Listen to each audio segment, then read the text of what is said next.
আগামী পরশু থেকে সিয়াম শুরু হচ্ছে। এক সাহাবী রাসূল সাল্লাল্লাহু আলাইহি সাল্লামকে বলছেন, আল্লাহর নবী, শাবান মাসে আপনি এত বেশি সিয়াম থাকেন কেন? আপনাকে তো অন্য মাসে এত সিয়াম পালন করতে দেখি না, দেখি এত কেন আপনি শাবান মাসে সিয়াম থাকেন? আল্লাহর রাসূল বলছেন, দেখো, শাবান বাইনা রজব ও রমজান, শাবান একটি মাস, রজব ও রমজানের মাঝে। শাবান একটি মাস, রজব ও রমজানের মাঝে। অন্নাস এক ভুলুন আনহ, মানুষ তাতে গাফিল থাকে। তুরফাউল আলো ইলা রব্বিল আলামিন, মানুষের আমল আল্লাহর কাছে, বাৎসরিক আমল আল্লাহর কাছে পেশ করা হয়। ওয়ানা উহিব্বু আন ইউরফা আমালি ওয়ানা সায়েম, আর আমার মনটা চায় যে আমার যখন বাৎসরিক রিপোর্ট আল্লাহর কাছে পেশ করা হবে, তখন আল্লাহ দেখুক যে আমি সিয়াম আছি। এই জন্য আমি শাবান মাসে বেশি বেশি সিয়াম থাকি। পরে আবার আসছি ফিরে এখানে। আয়েশা রাদিয়াল্লাহু তাআলা আনহা বলেন, কানা নবী সাল্লাল্লাহু আলাইহি সাল্লাম ইয়াসুমু শাবানা কুল্লাহু, আল্লাহর নবী পুরো শাবান সিয়াম থাকতেন।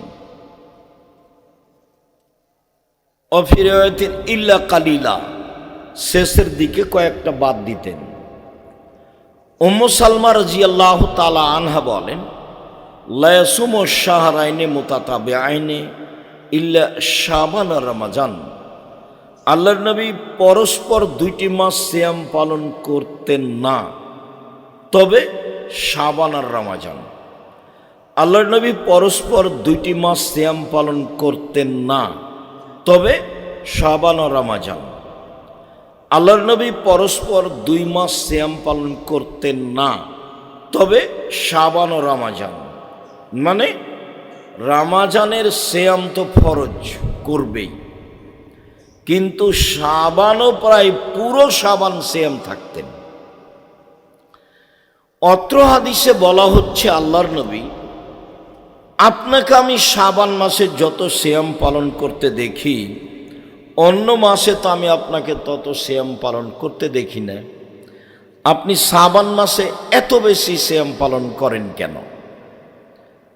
তখন আল্লাহ রাসূল বলছেন, দেখো, বাৎসরিক রিপোর্ট পেশ করা হয় আল্লাহর কাছে শাবান মাসে, আর আমার মনটা চায় যে আমার যখন রিপোর্ট আল্লাহর কাছে পেশ করা হবে, তখন আল্লাহ দেখুক যে আমি সিয়াম আছি। দেখো, আমার রিপোর্টটা দেখো, সিয়াম অবস্থায় দেখো। এই জন্য আমি বেশি বেশি শাবান মাসে সিয়াম থাকি। আর রাসূল সাল্লাল্লাহু আলাইহি সাল্লামের জানা ছিল না সেই দিন কোন দিন, যার কারণে বেশি বেশি রাখতেন রিপোর্টটা ধরার জন্য। কিভাবে ভারত, বাংলাদেশ, পাকিস্তানের হুজুরেরা জেনে নিয়েছে সেদিন 15 শাবান। তাই তারা 15 শাবানে রাতে গোসল করে, তাই তারা কলকারখানা, অফিস আদালত, শিক্ষা প্রতিষ্ঠান সব কিছু বন্ধ করে রাতে গোসল করে আতর গোলাপ মেখে দিনে সিয়াম থাকে। ওরা জেনে নিয়েছে বাস একদিন। আর আল্লাহর নবীর জানা ছিল না, সেই জন্য তিনি কষ্ট করে বেশি বেশি দিন থাকছিলেন।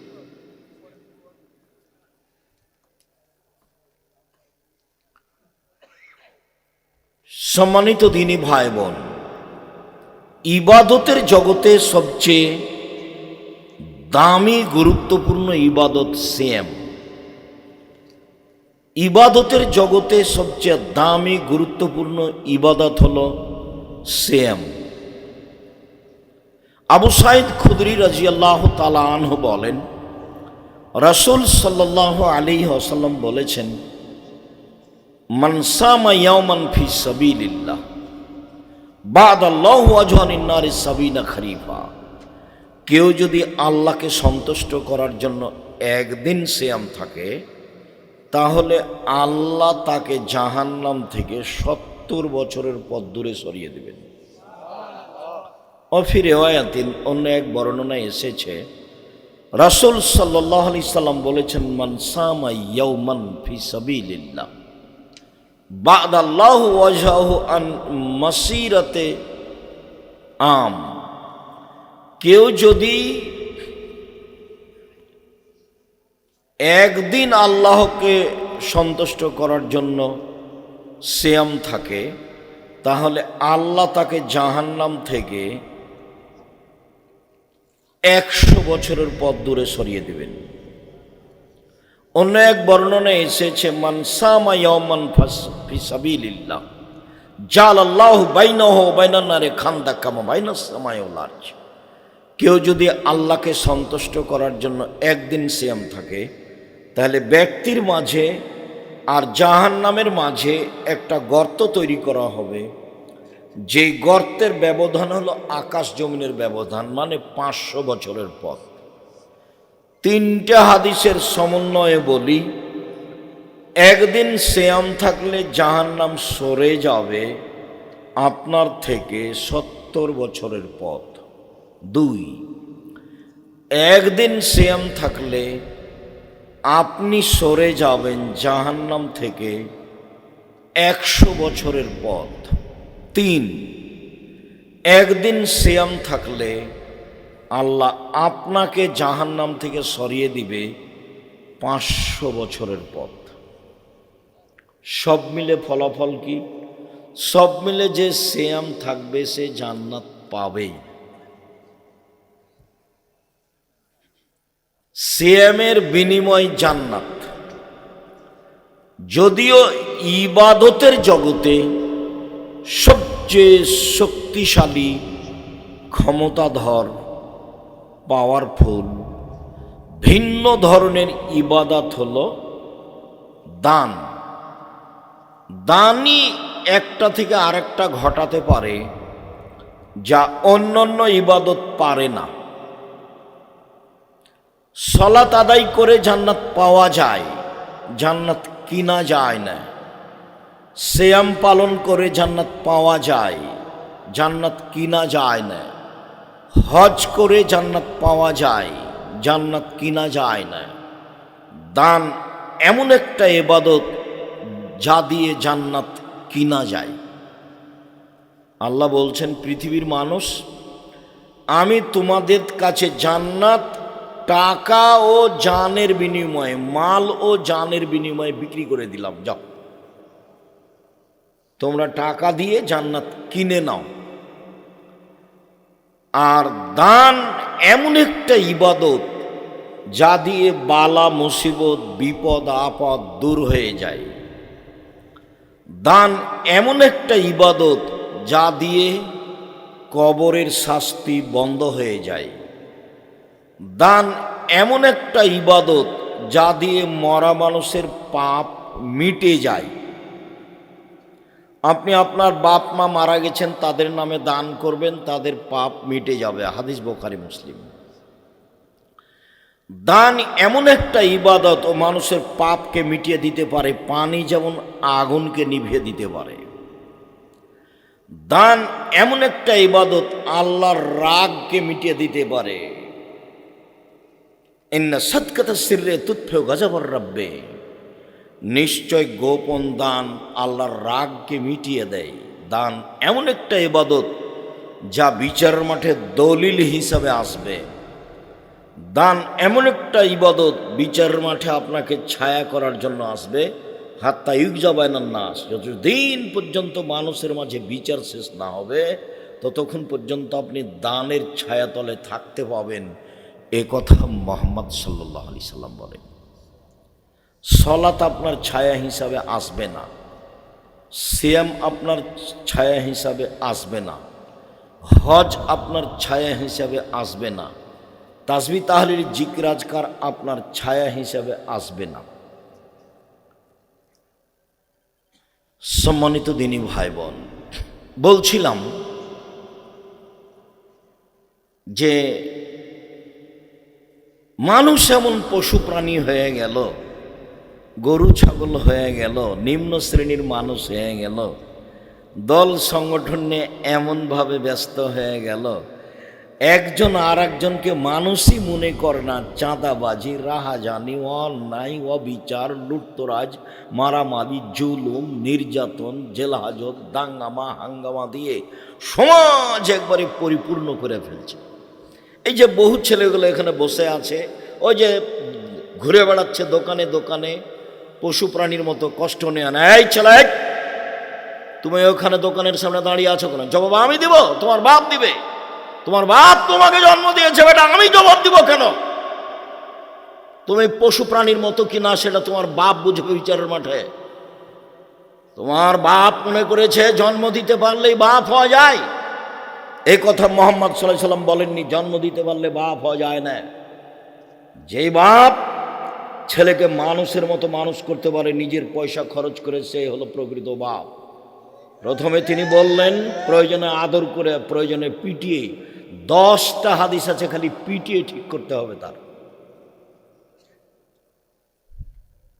এমনকি মেয়ে, বুখারী মুসলিমের হাদিস, মেয়ে বড় হয়ে গেছে, যুবতী হয়েছে, ছেলে মেয়ের মা হয়ে গেছে, 10 ছেলের মা হয়ে গেছে, তবু বাপ তাকে পিটিয়ে ঠিক করবে, পিটিয়ে। বুখারী মুসলিমের হাদিস। তার নাম বাপ। কি দিয়ে বুঝায় আপনাকে? আমি শুরু থেকে নিয়ে শেষ পর্যন্ত হেঁটে আসলাম, সবাই দোকানের সামনে দাঁড়িয়ে আছে, পুরুষ নারী। জবাব আমি দিব? প্রোগ্রাম না এটা, মেলা। কি বুঝাতে চাচ্ছেন আপনি আমাকে? সম্মানিত দিনী ভাই বোন, দেখেন 1 মিনিট, পিটিয়ে পূর্ণ যুবতী মেয়ে বিবাহ হয়ে গেছে, বাপে পিটিয়ে দিচ্ছে। দেখেন, আয়েশা রাদিয়াল্লাহু তাআলা আনহা বলেন, আমরা এক সফরে ছিলাম, যুদ্ধে, বাড়ি ফিরে আসছি, হঠাৎ করে আমার গলার হারটা হারিয়ে গেল, খুঁজে পায় না। সলাতের সময় হয়ে গেছে, পানি নেই, ওযু করতে পারি না, সলাত আদায় করতে পারি না। জনগণ এমন বিপদে পড়ল, জনগণ আমার আব্বাকে গিয়ে বলল, আপনি কি জানেন আপনার মেয়ে কি করেছে? কি করেছে? আপনার মেয়ে গলার হার হারিয়েছে, তো খুঁজে তো পাওয়া যাচ্ছে না, আমরা তো এখান থেকে যেতে পারছি না, আমরা তো আটকা পড়ে গেলাম, এখানে পানি নেই, ওযুও করতে পারি না, যেতেও পারি না, কি করা যায়? এই কথা শুনে আবু বকর সিদ্দিক রাদিয়াল্লাহু তাআলা আসছেন মেয়ের কাছে। যখন তিনি মেয়ের কাছে আসলেন, আয়েশা রাদিয়াল্লাহু তাআলা আনহা বলেন, তখন আমার স্বামী আমার উরু রানের উপরে মাথা দিয়ে ঘুমিয়েছিলেন। ফাল্লাকাজানি লাকজাতান শাদীদা, তিনি খুব জোরে আমাকে মারলেন এই কোমরের উপরে, এত জোরে মারলেন তাতে আমি আঁচ করলাম। আমার স্বামী আমার উরু রানের উপরে শুয়ে ঘুমিয়ে না থাকলে মাথা দিয়ে আমি মায়ের কারণে দূরে সরে যেতাম, আমি নিজেকে খুব সামলানোর চেষ্টা করলাম। কথাটি বোঝানোর আগে আবার বলি একটা কথা, এটা আরব দেশ। আমাদের দেশে যদি শ্বশুর মেয়ে জামাইয়ের ঘরে গিয়ে দেখে যে মেয়ের উরু রানের উপরে মাথা দিয়ে জামাই ঘুমিয়ে আছে, তাহলে কি শ্বশুর ওইদিকে যাবে না এভাবে ঘুরবে? বুঝতে পারলেন না মনে হয়? এইভাবে উল্টা ঘুরবে না? আমাদের দেশের গতিবিধিতে ওইদিকে যাবে না, পাল্টা এদিকে ঘুরবে। তো এই পরিবেশকে আবু বকর সিদ্দিক রাদিয়াল্লাহু তাআলা কিছুই মনে করলেন না, তিনি গিয়েই মেয়েকে মেরে দিলেন এই সময়ে। তো এবার বুঝেন, একেবারে আদম থেকে নিয়ে কিয়ামত পর্যন্ত নবী রাসূল ব্যতীত পৃথিবীতে সবচেয়ে দামি মানুষ হলেন আবু বকর সিদ্দিক রাদিয়াল্লাহু তাআলা। নবী রাসূল ব্যতীত আদম থেকে নিয়ে কিয়ামত পর্যন্ত সবচেয়ে দামি মানুষ আবু বকর সিদ্দিক রাদিয়াল্লাহু তাআলা, ইনি মেরে দিলেন। হাওয়া থেকে নিয়ে কিয়ামত পর্যন্ত যত মহিলা এসেছে, যত মহিলা আছে, যত মহিলা আসবে, সবার চেয়ে দামি হলেন আয়েশা রাদিয়াল্লাহু তাআলা আনহা, তাকে মেরে দিলেন। আর যার সামনে মারলেন ইনি হচ্ছেন জামাই। আদম থেকে নিয়ে কিয়ামত পর্যন্ত নবী রাসূল, জনগণ নির্বিশেষে সবার চেয়ে দামি। আদম আলাইসাল্লামের চেয়ে দামি, ইব্রাহিম আলাইসাল্লামের চেয়ে দামি, পৃথিবীতে সবার চেয়ে দামি মানুষ মুহাম্মদ সাল্লাল্লাহু আলাইহি সাল্লাম, তার সামনে মেরে দিলেন। এবার তাহলে বুঝেন, সবচেয়ে বড় মানুষে মারলেন, সবচেয়ে বড় মহিলাকে মারলেন, সবচেয়ে বড় মানুষের সামনে মারলেন, বিবাহিতা মেয়েকে মারলেন, জামাইয়ের সামনে মারলেন, পূর্ণ যুবতী মেয়েকে মারলেন, হাত দিয়ে মারলেন, খোলা মাঠে মারলেন, 1400 মানুষের সামনে মারলেন, সবচেয়ে বড় মানুষে মারলেন, সবচেয়ে বড় মহিলাকে মারলেন, সবচেয়ে বড় মানুষের সামনে মারলেন, পূর্ণ যুবতী মেয়েকে মারলেন, বিবাহদারী মেয়েকে মারলেন, জামাইয়ের সামনে মারলেন, হাত দিয়ে মারলেন, দিন দুপুরে মারলেন, খোলা মাঠে মারলেন, 1400 মানুষের সামনে মারলেন। এত বড় মানুষে, এত বড় বেটিকে এত বড় মানুষের সামনে খোলা মাঠে মেরে দিলেন। ভুল কোথায় গলার হার হারিয়ে গেছে খেয়াল করতে পারেননি, সেই জন্য। আর আপনার মেয়েটা জোহর থেকে এখানে ঢং ঢং করে ঘুরছে, আপনি তার খোঁজও নিতে পারেন না। আপনি আবার বাপ, ছি, থু, থু।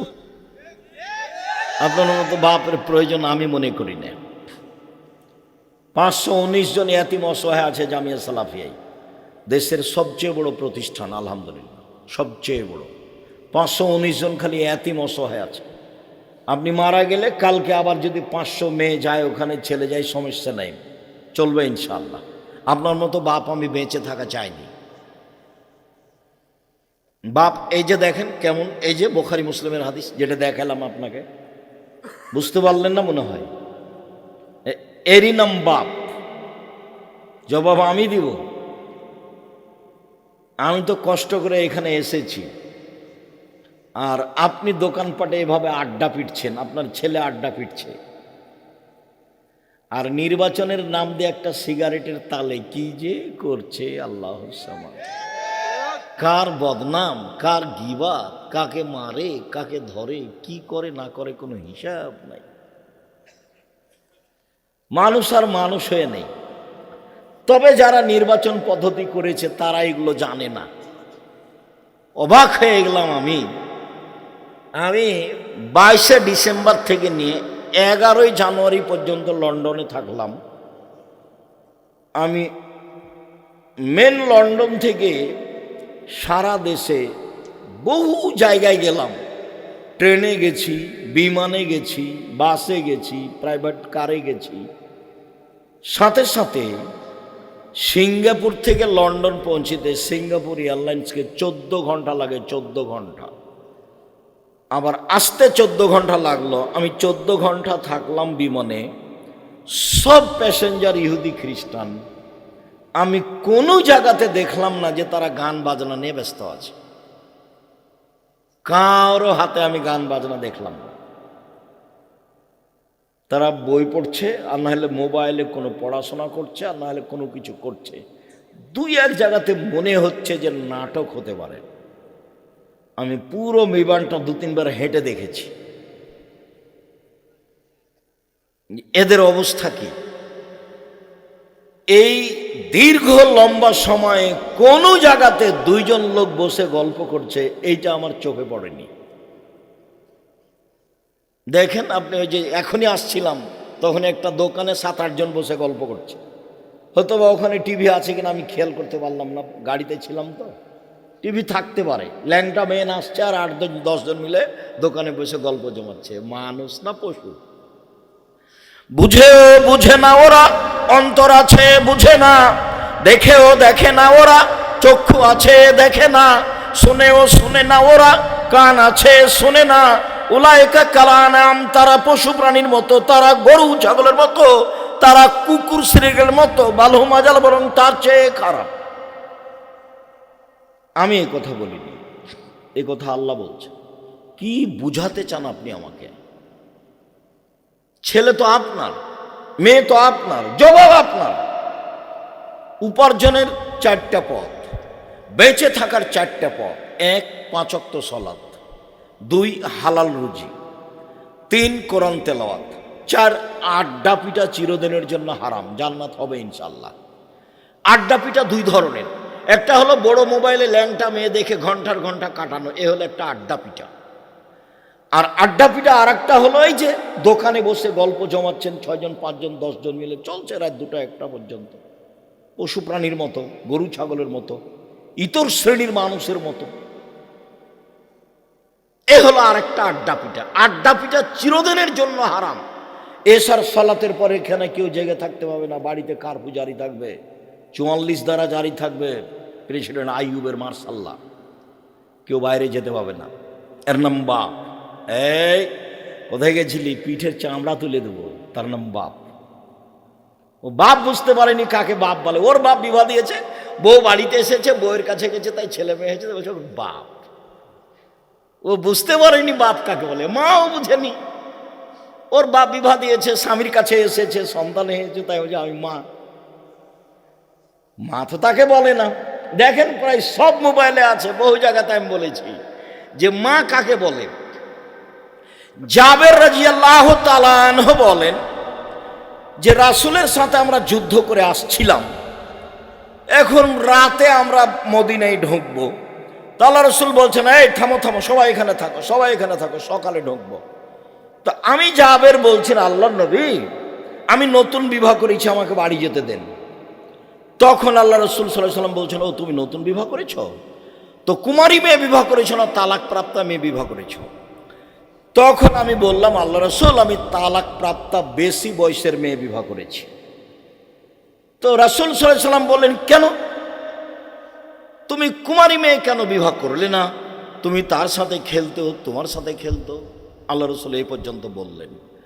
তখন জাবের রাদিয়াল্লাহু তাআলা বলছেন, আল্লাহ নবী শোনেন, আমার আব্বা উহুদের যুদ্ধে শহীদ হয়েছে 9 জন মেয়ে রেখে, আমার 9 জন বোন আছে। আমার আব্বা উহুদের যুদ্ধে শহীদ হয়েছে 9 জন মেয়ে রেখে, আমার 9 জন বোন আছে।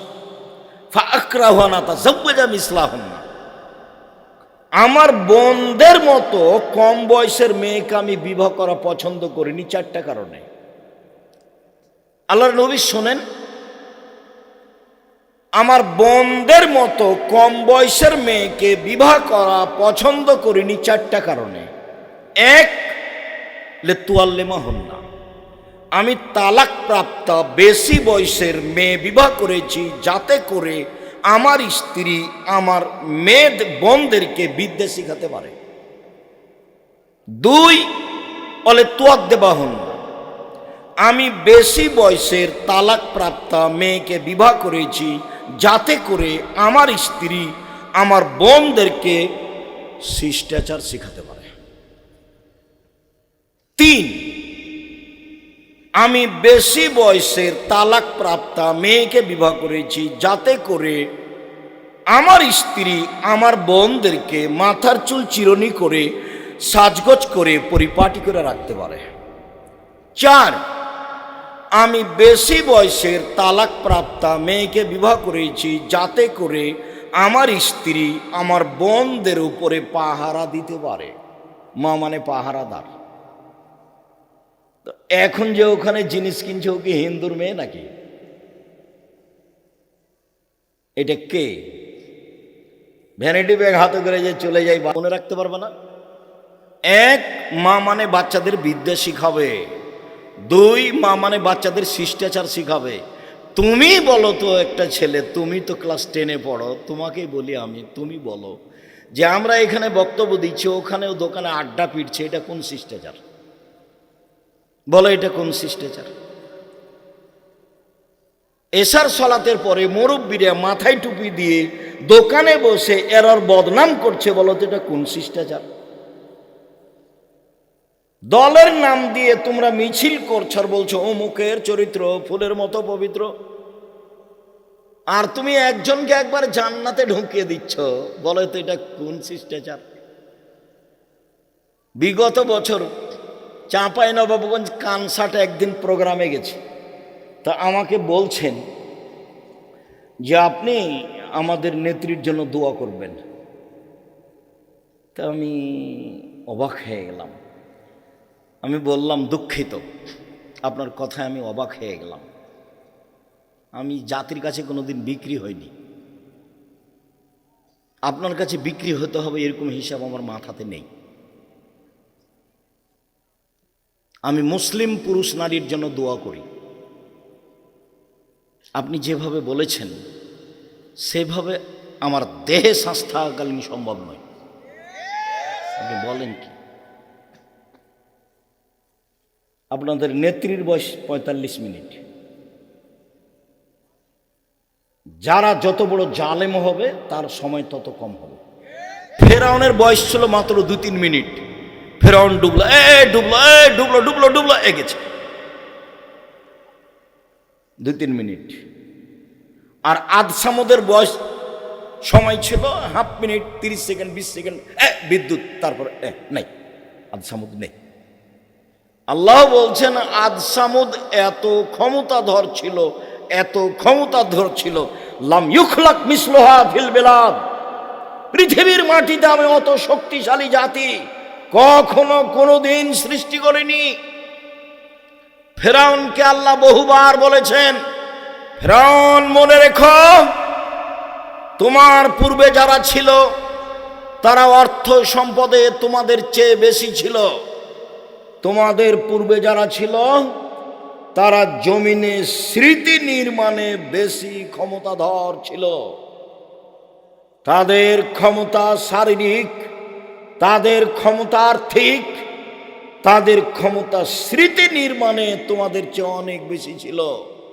যার কারণে আমার মনে হয় মিশরের পিরামিড ফেরাউন তৈরি করেনি, আদসামুদ করেছে।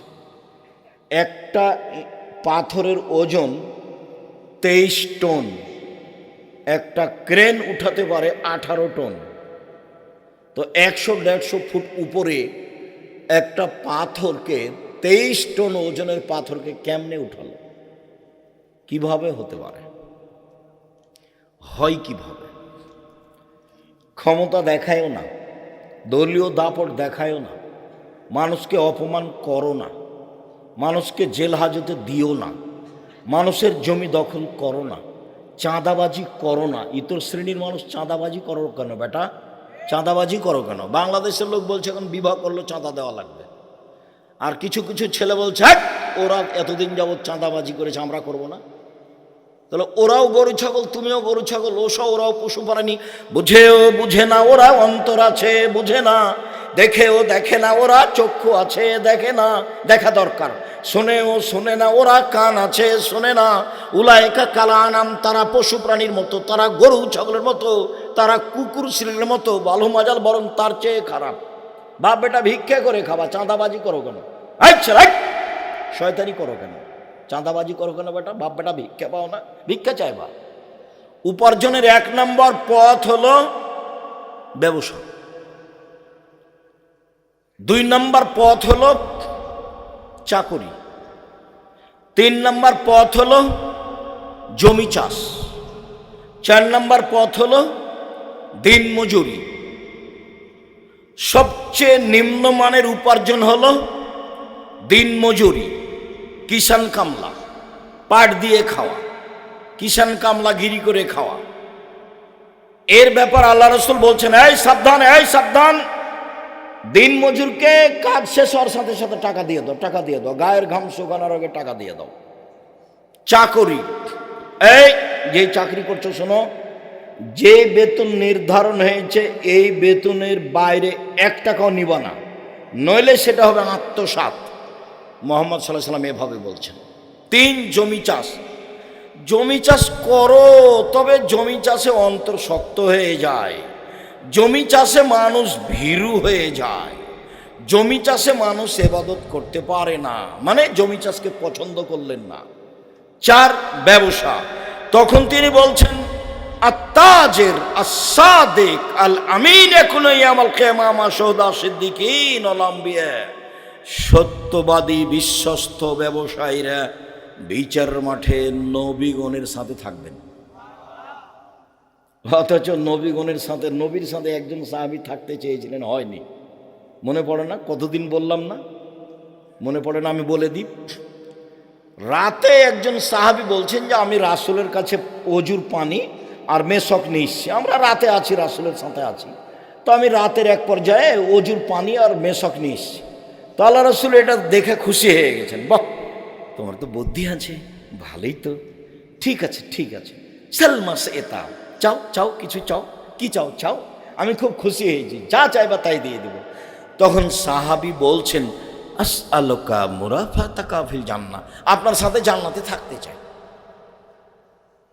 যেমন বলা তেমন উত্তর, চাও চাও কিছু চাও, খুব খুশি আমি, চাও। বলছে আপনার সাথে জান্নাতে থাকতে চাই। তখন আল্লাহ রসুল বলছেন, আওয়া গায়রা জালেক, না না না না না, এটা নয় এটা নয়, অন্য কিছু চাও, অন্য কিছু চাও। তখন সাহাবী বলছেন, হো আজাকা, ওটাই চাই, ওটাই চাই।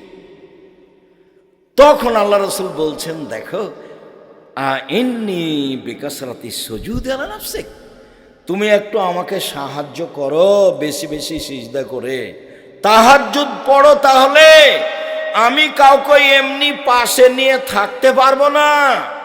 একটু বেশি বেশি করে তাহাজ্জুদ পড়ো, সিজদা করো বেশি, আমি চেষ্টা করব তোমাকে সাথে নিয়ে থাকার। লোকটাকে নিজে বললেন, চাও চাও চাও কিছু চাও। তো সাহাবী বললেন, কি আর চাইবো, আপনার সাথে থাকতে চাই। না না না না, এটা না, অন্য কিছু চাও, অন্য কিছু চাও, ওটাই চাই। তখন বলছেন যে তাহাজ্জুদ পড়ো, না হলে নিয়ে থাকতে পারবো না। বিচারের মাঠে আপনাকে জান্নাতে আমি পাশে নিয়ে থাকতে পারবো না। আর এখন বলছেন সত্যবাদী বিশ্বস্ত ব্যবসায়ীরা বিচারের মাঠে নবীদের সাথে থাকবেন। নেন এবার আর একটা শুনবেন। আল্লাহ রাসূল বলছেন, ইয়া মাশারাত তুজ্জার, ব্যবসায়ীরা শোনো, ইন্নাল বাইয়া ইয়াহজুরুল কিযব ওয়াল হালাফ, ব্যবসাতে মিথ্যা কথা চলে আসে, কসম চলে আসে, ব্যবসাতে মিথ্যা কথা চলে আসে, কসম চলে আসে। ফাসুবহু বিসাদকা, তোমরা দান খয়রাত করে মিটিয়ে দাও, দান খয়রাত করে মিটিয়ে দাও। মানে ব্যবসার কত তিনি ব্যাপারে ব্যবসায়ীকে উৎসাহিত করলেন। চকলেট বিক্রিও ব্যবসা, বাদাম বিক্রিও ব্যবসা, কলা বিক্রিও ব্যবসা, জাপান থেকে মাল নিয়ে এসে চট্টগ্রামে নামিয়ে ঢাকাতে নিয়ে আসা ব্যবসা। যখন আপনি সত্যবাদী ব্যবসায়ী, তখন এসব পথ, উপার্জনের পথ চারটে বাছাই করো। এই ছেলে, চারটেই যদি না পারো তাহলে বাপ বেটা কি করবে? ভিক্ষে। গেলে কেন ওখানে? মুখের চরিত্র ফুলের মতো পবিত্র বললে কেন? ওকে চিনো তুমি? পিছনে গেলে কেন? মানুষের বদনাম করো কেন? ইতর শ্রেণীর মানুষ বাপ বেটা মনে করো কি? আমি তো গালি দিতে আসিনি, আমি দুঃখিত। তুমি জাতির কাছে চাঁদা চাইলে কেন? তোমরা বাপ বেটা জাতির জন্য বোঝা, তোমরা জাতির জন্য ঘৃণিত মানুষ। তুমি লুটতরাজ, তুমি দাগাবাজ, তুমি ধোকাবাজ, তুমি জুয়াচোর, তুমি জোর করে চাঁদা আদায় করো, চাঁদাবাজ। এই জন্য জন্ম নিয়েছ। জাতির উপকার করিও। কিছুই যদি না পারো তো একটা বৃদ্ধ মানুষকে ধরে একটু রাস্তা পার করে দিও। কিছুই যদি না পারো তো একটা ভ্যান ঠেকে আছে, একটু পার করে দিও ধরে। কিছুই যদি না পারো তো পাশে একটা বৃদ্ধ মানুষ এসেছে, ওকে তুমি উঠে গিয়ে বসতে দিও। কিছুই যদি না পারো তো গাড়িতে একটা লোক ধরছে না, একটা বয়স্ক মানুষ এসেছে, তুমি আছো, তুমি নেমে গিয়ে বলো, চাচা আপনি যান, আমি পরে যাব, চাচা আপনি যান, আমি পরে যাব, আপনি যান। এটা করিও। কিছুই যদি না পারো, জাতির উপকার করো। দাগাবাজ হয়েও না, ধোকাবাজ হয়েও না, জুয়াচ্চোর হয়েও না, চাঁদাবাজ হয়েও না। কেন এগুলো করবা? অবাক হয়ে যাই, লন্ডন অমুসলিম কাফেরদের দেশ, মুহাম্মদ সাল্লাল্লাহু আলাইহি সাল্লামের সব নিয়ম কানুন শিষ্টাচার নিয়ে নিয়েছে। একটা মেয়ে বোরখা পরে, 22 হাতের বোরখা পরে সারা দিন সারা রাত যদি ঘুরে, কেউ তাকে একটু কটু কথা বলতে পারবে না, মজাক করতে পারবে না। একটা মেয়ে যদি কাপড় ছাড়াই হাঁটে, গায়ে কাপড়ই না, এমনি হাঁটছে, সারা দিন হাঁটলে কেউ তার দিকে বাঁকা চোখে তাকিয়ে কথা বলতে পারবে না। কথা বললেই 18 বছর জেল হবে। কতদিন জেল হবে? 18 বছর। খালি মেয়েটা যদি অভিযোগ করে তাহলে 18 বছর জেল হবে। যে দেশে বিবাহ নাই, যে দেশে জেনা কোনো ব্যাপার নয়, এরপরেও একটা মেয়ে খালি গায়ে হাঁটছে রাস্তাতে, কেউ যদি কোনো জায়গায় মজাক করে একটু উত্ত্যক্ত করে, মেয়েটা যদি পুলিশকে ডেকে বলে দেয় এর 18 বছর জেল, মুখ খুলবে না, এর ভয় আছে, 18 বছর জেল, মুখ খুলবে না। দুনিয়া উল্টে গেল, রাস্তাতে হাঁটছে ওর পাশাপাশি তার সাথে একটু কথা বলবে না সাহস করে, তার নাম নিয়ম। এটাই মোহাম্মদ সাল্লাল্লাহু আলাইহি সাল্লামের নিয়ম। নিয়মটা ওরা নিয়ে নিয়েছে, আর ভোট পদ্ধতি ওরা করে না, আমাদের উপরে চাপিয়ে দিয়েছে। এসব গতিবিধি যত কিছু দেখছো, কোর্ট কাচারি অফিস আদালত সব কিছু, এইসব মোবাইলের ফাংশন ওদের হাতে। আমি এরকম কিছু দেখলাম না, তোমার হাতে মোবাইল। তোমাকে তো আমি বলছি 14 ঘন্টা বিমানে থাকলাম সিঙ্গাপুর এয়ারলাইন্স, সিঙ্গাপুর থেকে না লন্ডন পর্যন্ত, আমি কারো মোবাইলে আমি 3 বার এই বিমানের এই মাথা থেকে ওই মাথা, ওই মাথা থেকে এই মাথায় এসেছি, কারো মোবাইলে ল্যাংটা মেয়ের নাচা আমার চোখে পড়েনি। অথচ ওরাও মানুষ, ওরা হলো ইহুদি, ওরা হলো খ্রিস্টান, ওদের জান্নাত নেই, ওরা জান্নাতে যাবে না, ওদের দাঁড়ি পাল্লাই নেই বিচারের মাঠে। পাপ নেকির জন্য দাঁড়ি পাল্লার জন্য আগে বলতে হবে আমি সাক্ষ্য দিচ্ছি আল্লাহ ছাড়া কোনো মাবুদ নেই, মানে শিরক নেই। আমি সাক্ষ্য দিচ্ছি মোহাম্মদ আল্লাহর রাসূল, মানে বিদাত নেই। এই দুইটা সাক্ষী ছাড়া কারো পাপ নেকি বিচারের মাঠে ওজন হবে না। হিন্দুদের পাপ নেকি ওজন হবে না, তারা এটা সাক্ষী দেয়নি। ইহুদিদের পাপ নেকি ওজন হবে না, তারা এই সাক্ষী দেয়নি। খ্রিস্টানদের পাপ নেকি ওজন হবে না, তারা এই সাক্ষী দেয়নি। কাদিয়ানীদের পাপ নেকি ওজন হবে না, তাদের সাক্ষী কেটে গেছে। শিয়াদের পাপ নেকি ওজন হবে না, তাদের সাক্ষী কেটে গেছে। তোমরা যারা নাটোরে বসবাস করছো, এরকম যদি দিনরাত বড় বড় শিরক করো, তাহলে সাক্ষী কেটে গেছে। কি বলি, দিনরাত আমাদের দেশের স্কুলে ছেলে মেয়ে বলছে ও কালিমা তোমার আকাশ, ও কালিমা তোমার বাতাস। আমি তো 30 বছর আগে বলেছি তোর বাপের আকাশ। কই কই আপনার ছেলে মেয়ে তো বললো না কোনোদিন ওর নাকি খুব মেধা ভালো, ও নাকি বড় ডাক্তার, ও নাকি বড় ইঞ্জিনিয়ার, ও নাকি সমাজের শিক্ষিত মানুষ। দুইজন মিলে তো খুব গল্প করলেন। কতদিন যা আপনার গল্প আমি বিমানে আর ট্রেনে শুনলাম, রাস্তাঘাটে খালি স্বামী স্ত্রী যাকে পাই তার সাথে গল্প করে। বন্ধু বান্ধবকে বলে দোস্ত শুনেছ আমার ছেলে তো গোল্ডেন পেয়েছে, আমার ছেলে তো বড় ডাক্তার। ঠিক আছে, বড় ডাক্তার মানে জানেন আপনি প্রায় ওই কোম্পানির ওষুধ লিখেছে যে কোম্পানি তাকে টাকা দিয়েছে, তখনও সে বড় ডাক্তার। ধোঁকাবাজও, ও ধোঁকাবাজ। চুরি করে তখনও বড় ইঞ্জিনিয়ার, ও হলো চোর, টাকাটাই লস। এখন বাপ বেটা মিলে আপনারা কেমন জানেন, বাপ বেটা মিলে চাঁপাইনবাবগঞ্জের ভাষাতে আমও গেল, ছালাও গেল, কাঁদতে কাঁদতে দুই চোখও গেল। জীবনটাই এটে। সম্মানিত দিনী ভাই বোন, বলছিলাম আগামী পরশু থেকে সিয়াম শুরু হবে। ইবাদতের জগতে সবচেয়ে দামি ইবাদত সিয়াম। বৃহস্পতিবার সোমবার সিয়াম থাকতেন আল্লাহর নবী। কেন? সাপ্তাহিক রিপোর্ট পেশ করা হয় আল্লাহর কাছে। মুহাম্মদ সাল্লাল্লাহু আলাইহি সাল্লাম চাইতেন সাপ্তাহিক রিপোর্ট আল্লাহ আমার সিয়াম অবস্থায় দেখুক। দেখো দেখো আমার আমলটা দেখো, এই যে সোমবার আজকে সিয়াম ছিলাম, নেও। বৃহস্পতিবারে সিয়াম থাকবেন, নেও রিপোর্ট নাও, দেখো সিয়াম অবস্থায়। সিয়াম অবস্থায় রিপোর্ট দেওয়া কে ভালোবাসতেন? মুহাম্মদ সাল্লাল্লাহু আলাইহি সাল্লাম। বাৎসরিক রিপোর্ট সিয়াম অবস্থায় দেওয়া কে ভালোবাসতেন? মুহাম্মদ সাল্লাল্লাহু আলাইহি সাল্লাম। তাই একটানা 15 দিন সিয়াম থাকবেন। পরশু দিন থেকে শুরু করবেন সিয়াম, একটানা 15 দিন, একটানা 15 দিন সিয়াম থাকবেন। আরাফার একদিন সিয়াম থাকবেন, আগে পরে 2 বছরের পাপ ক্ষমা। মুহররমের 2 দিন সিয়াম আরাফার 1 দিন সিয়াম থাকবেন, আগে পরে 2 বছরের পাপ ক্ষমা। মুহররমের 1-2 দিন সিয়াম থাকবেন, বিগত 1 বছরের পাপ ক্ষমা। প্রতি মাসে 3 দিন সিয়াম থাকবেন, সারা বছর সিয়াম পালন করে জানে কি হয় তাই হবে। রমজানের সিয়ামের পরে শাওয়ালের 6টা সিয়াম থাকবেন, সারা বছর সিয়াম পালন করে জানি কি হয় তাই হবে। যুলহিজ্জার 1 থেকে 9 তারিখ পর্যন্ত সিয়াম থাকবেন। ইবাদতের জগতে সবচেয়ে গুরুত্বপূর্ণ ইবাদত হলো যুলহিজ্জার 1 তারিখ থেকে 10 তারিখ পর্যন্ত। 10 তারিখ তো হলো কুরবানির দিন। অতএব 9 দিন পর্যন্ত একটানা সিয়াম থাকতে অভ্যাসী হবেন। মানুষের মতো মানুষ হওয়ার চেষ্টা করেন, একটু ইবাদত করেন। কেন দোকানপাটে বসে এভাবে সময় কাটছেন? নিজেকে একটু মানুষ মনে করছেন না কেন? গরু ছাগল কেন মনে করছেন? পশু প্রাণী কেন মনে করছেন? ইবাদতের জগতে সবচেয়ে ভিন্ন ধরনের ইবাদত হলো সালাত। সালাত এমন একটি ইবাদত যার উপরে নির্ভর করে অন্যান্য ইবাদত। সালাত একটি এমন ইবাদত যার উপরে নির্ভর করে অন্যান্য ইবাদত। শুনুন,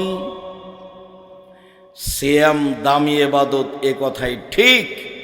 যদি সালাত না থাকে তাহলে সিয়াম কেটে দেওয়া হবে, বাতিল।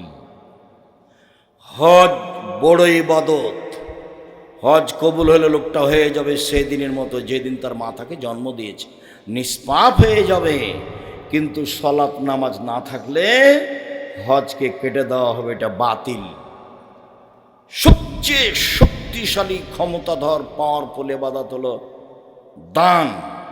যদি সালাত আদায় না করে তাহলে এটা কেটে দেওয়া হবে, তার নাম সালাত। মুহাম্মদ সাল্লাল্লাহু আলাইহি সাল্লাম বলেন, আউয়াল মাইস আল্লাহ আব্দ বিহি ইয়াউমাল কিয়ামাস সালাত। বিচারের মাঠে মানুষকে প্রথমে জিজ্ঞাসা করা হবে সালাত। ফাইন সালাহাত সালাহাল্লাহু সায়রা আমালিহি। যদি সালাত টিকে যায় সব ইবাদত টিকে যাবে।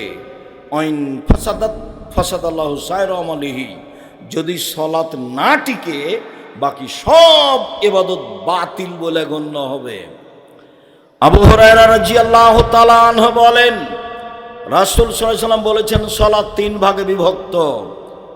আত-তাহুর সলসুন, ওযু হলো 3 ভাগের 1 ভাগ। আর রুকু সলসুন, রুকু হলো 3 ভাগের 1 ভাগ। আর সুজুদ সলসুন, সিজদা হলো 3 ভাগের 1 ভাগ। ফামানা দাহাবে হাক্কেহা, যে এই 3টে ঠিক ঠিক আদায় করলো, কবিলাত সালাতুহু, তার সালাত কবুল করা হবে। অকবেলা সায়রা আমালিহি, সব ইবাদত কবুল করা হবে। আইন রুদ্দাত আলাইহি সালাতুহু, যদি সালাত তার বাতিল করা হয়, রুদ্দা আলাইহি সায়রা আমালিহি, সব আমল বাতিল। ইবাদতের জগতে সবচেয়ে বিরল ভিন্ন ধরনের ইবাদত হলো সালাত। এর কোনো আপোষ নেই। সব ইবাদতের আপোষ আছে। যেমন হজ এবছর করব না, সামনে বছর করব, ঠিক আছে করেন, কোনো সমস্যা নেই, করলেই হলো, এই যে আপোষ। যাকাত 2 মাস আগেই দিব, দেন 1 মাস পরে দিব, দেন, এই যে আপোষ। সিয়াম রমজান, শরীরটা আজকে ভালো লাগছে না, কেমন কেমন লাগছে, ছেড়ে দেন, আর একদিন থাকেন, এই যে আপোষ। সালাত এরকম নয়। সালাত এমন একটা ইবাদত যা মানুষের সাথে আপোষ করে না। অজু করে সালাত আদায় করতে হয়, পানি নেই। তায়াম্মুম করে সালাত আদায় করতে হবে, মাটি নেই। অজু তায়াম্মুম ছাড়াই সালাত আদায় করতে হবে। কেবলার দিকে মুখ করে সালাত আদায় করতে হয়, কেবলা বোঝা যায় না, কেবলা ছাড়াই সালাত আদায় করতে হবে। দাঁড়িয়ে সালাত আদায় করতে হয়, দাঁড়িয়ে থাকা যায় না। বসে থেকে সালাত আদায় করতে হবে, বসে থাকা যায় না। শুয়ে থেকে সালাত আদায় করতে হবে। পরিষ্কার কাপড় পরে সালাত আদায় করতে হয়, পরিষ্কার কাপড় নেই, যেই কাপড়ে পেশাব পায়খানা লেগে আছে সেই কাপড় পরেই সালাত আদায় করতে হবে। পরিষ্কার ও অপরিষ্কার কোনো কাপড়ই নেই, আপনি কারণবশত উলঙ্গ হয়ে আছেন, এই উলঙ্গ অবস্থাতেই সালাত আদায় করতে হবে, করতেই হবে। মানুষের সাথে আপোষ করে না সালাত। গাড়িতে উঠে আছেন, ঠেলে ঠেল মানে না, শিকল ধরে আছেন, সালাতের টাইম পার হয়ে যাচ্ছে, এই অবস্থায় সালাত আদায় করতে হবে। পৃথিবীর এক ব্যতিক্রম, ভিন্ন ধরনের বিরল ইবাদত সালাত। সম্মানিত দিনী ভাই বোন, এই কারণে ইমাম আহমদ ইবনে হাম্বল রাহিমাহুল্লাহ বলেছেন, অলসতা করে কেউ যদি সালাত ছেড়ে দেয় তাহলে তাকে জবে করতে হবে, হত্যা করতে হবে। ইমাম আবু হানিফা রাহিমাহুল্লাহ বলেছেন, কেউ যদি অলসতা করে সালাত ছেড়ে দেয়, সালাত ছেড়ে দেয়, তাহলে তাকে জেলখানায় বন্দি করে পিটিয়ে সালাত আদায় করাতে হবে। আরবি বিদ্বানেরা বলছেন এখন যে স্বামী সালাত আদায় করে, স্ত্রী করে না, স্ত্রী করে স্বামী করে না, তাহলে বিভাগ কেটে গেছে। চেয়ারম্যান লাগে না, মেম্বার লাগে না, খাতা কলম লাগে না, কাজী লাগে না, এমনিতেই গেছে। আরবি বিদ্বানেরা আরো বলছেন যে এ অবস্থায় যদি লোকটা মারা যায় তাহলে তার জানাজা হবে না। তারা আরো বলছেন যে এই লোকটাকে মুসলমানের কবরস্থানে কবর দেওয়া হবে না, ওকে হিন্দুদের শ্মশান ঘাটে ফেলে দিতে হবে। এইভাবেই কলম লিখেছে। পৃথিবীতে এক ব্যতিক্রম ইবাদত হলো সালাত। সংক্ষিপ্তভাবে আপনাকে বললাম, কোরআন হাদিসের হুবাহু অনুবাদ না করেই আল্লাহ যেভাবে আদেশ করেছেন, নবী যেভাবে আদেশ করেছেন, তাতে সালাত আদায় করতেই হবে।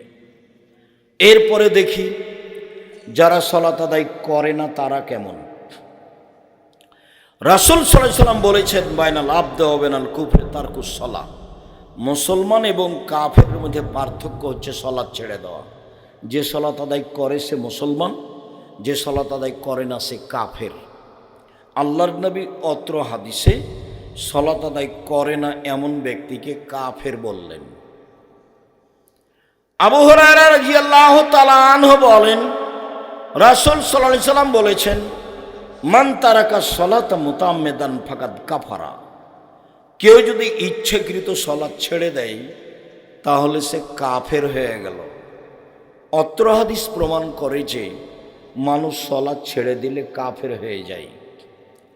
আব্দুল্লাহ ইবনে শাকিক বলেন, কানা আসহাবু রাসূলিল্লাহ সাল্লাল্লাহু আলাইহি ওয়াসাল্লাম তারকুহু কুফরুন গায়রা সালাহ। সাহাবীগণ সালাত ব্যতীত অন্য কিছু ছেড়ে দিলে কাফের মনে করতেন না।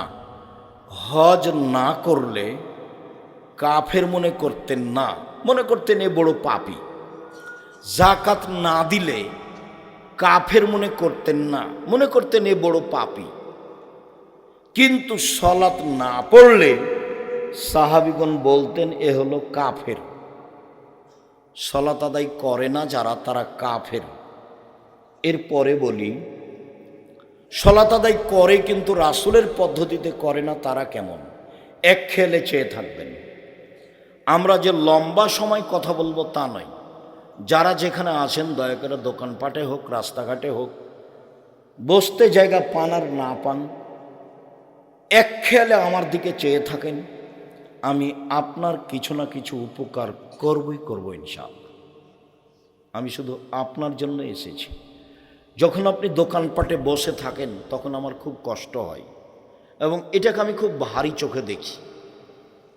আপনার মেয়ে যখন ভ্যানিটি ব্যাগ নিয়ে হাটে বাজারে চলে যায় তখন আমার খুব আফসোস হয় কি এই মেয়েটার বাপ নেই কি, এই মেয়েটার কি শ্বশুর নেই, এর কি দেবর নেই, এর কি ভাসুর নেই, এর কি বোনের ছেলে নেই, এর কি ভাইয়ের ছেলে নেই, এ কি সবাইকে মেরে খেয়েছে, এ বাজারে গেল কেন?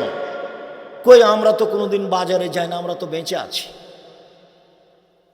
আমি আমার ছাত্র জীবন 16 বছর আর শিক্ষক জীবন চলছে 37 বছর। আমি কোনোদিন চায়ের স্টলে বসিনি। তো মরে গেছি নাকি? বেঁচে আছি তো।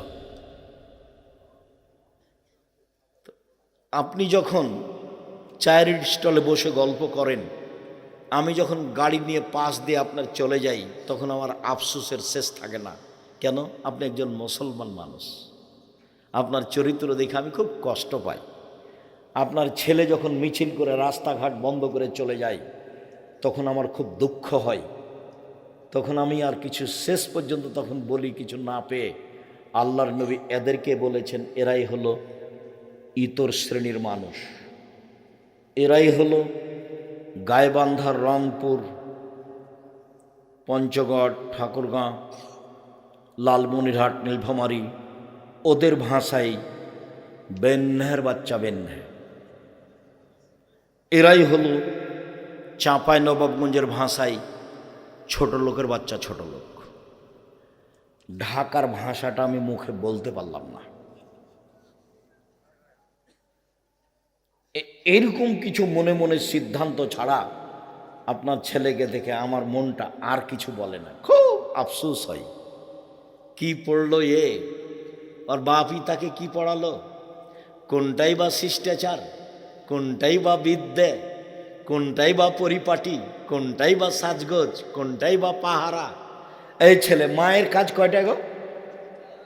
এক, বিদ্যে; দুই, শিষ্টাচার; তিন, পরিপাটি সাজগোজ করে রাখা; চার, পাহারাদার। কোনটা করেছে তোমার মা? তোমার চুলটা শুধু ওপর দিকে আছে, ছাতা সব দিকে চাঁচা আছে। এইটা কোন সাজগোজ বলো তো দেখি? তোমার মা আছে? তোমার মাকে দেখো। আমি আফসোস করে বলছি, তোমার মা, এটা আমি বিশ্বাস করি, কিন্তু আমার মনটা চাই যে তুমি চাচি বলে ডাকবা। তোমার মাকে বলবা চাচি, তোমার মা যদি বলে একই কথা, তখন তুমি বলবা আম্মা দুঃখিত, কি আর বলি, আপনাকে চাচি বলতে আব্দুর রাজ্জাক বিন ইউসুফ বলেছে। কেন? যে আমার মাথার চুল এরকম হয়ে আছে সেই জন্য। কেন? যেমন প্যান্টটা টাকনোর নিচে আছে সেই জন্য।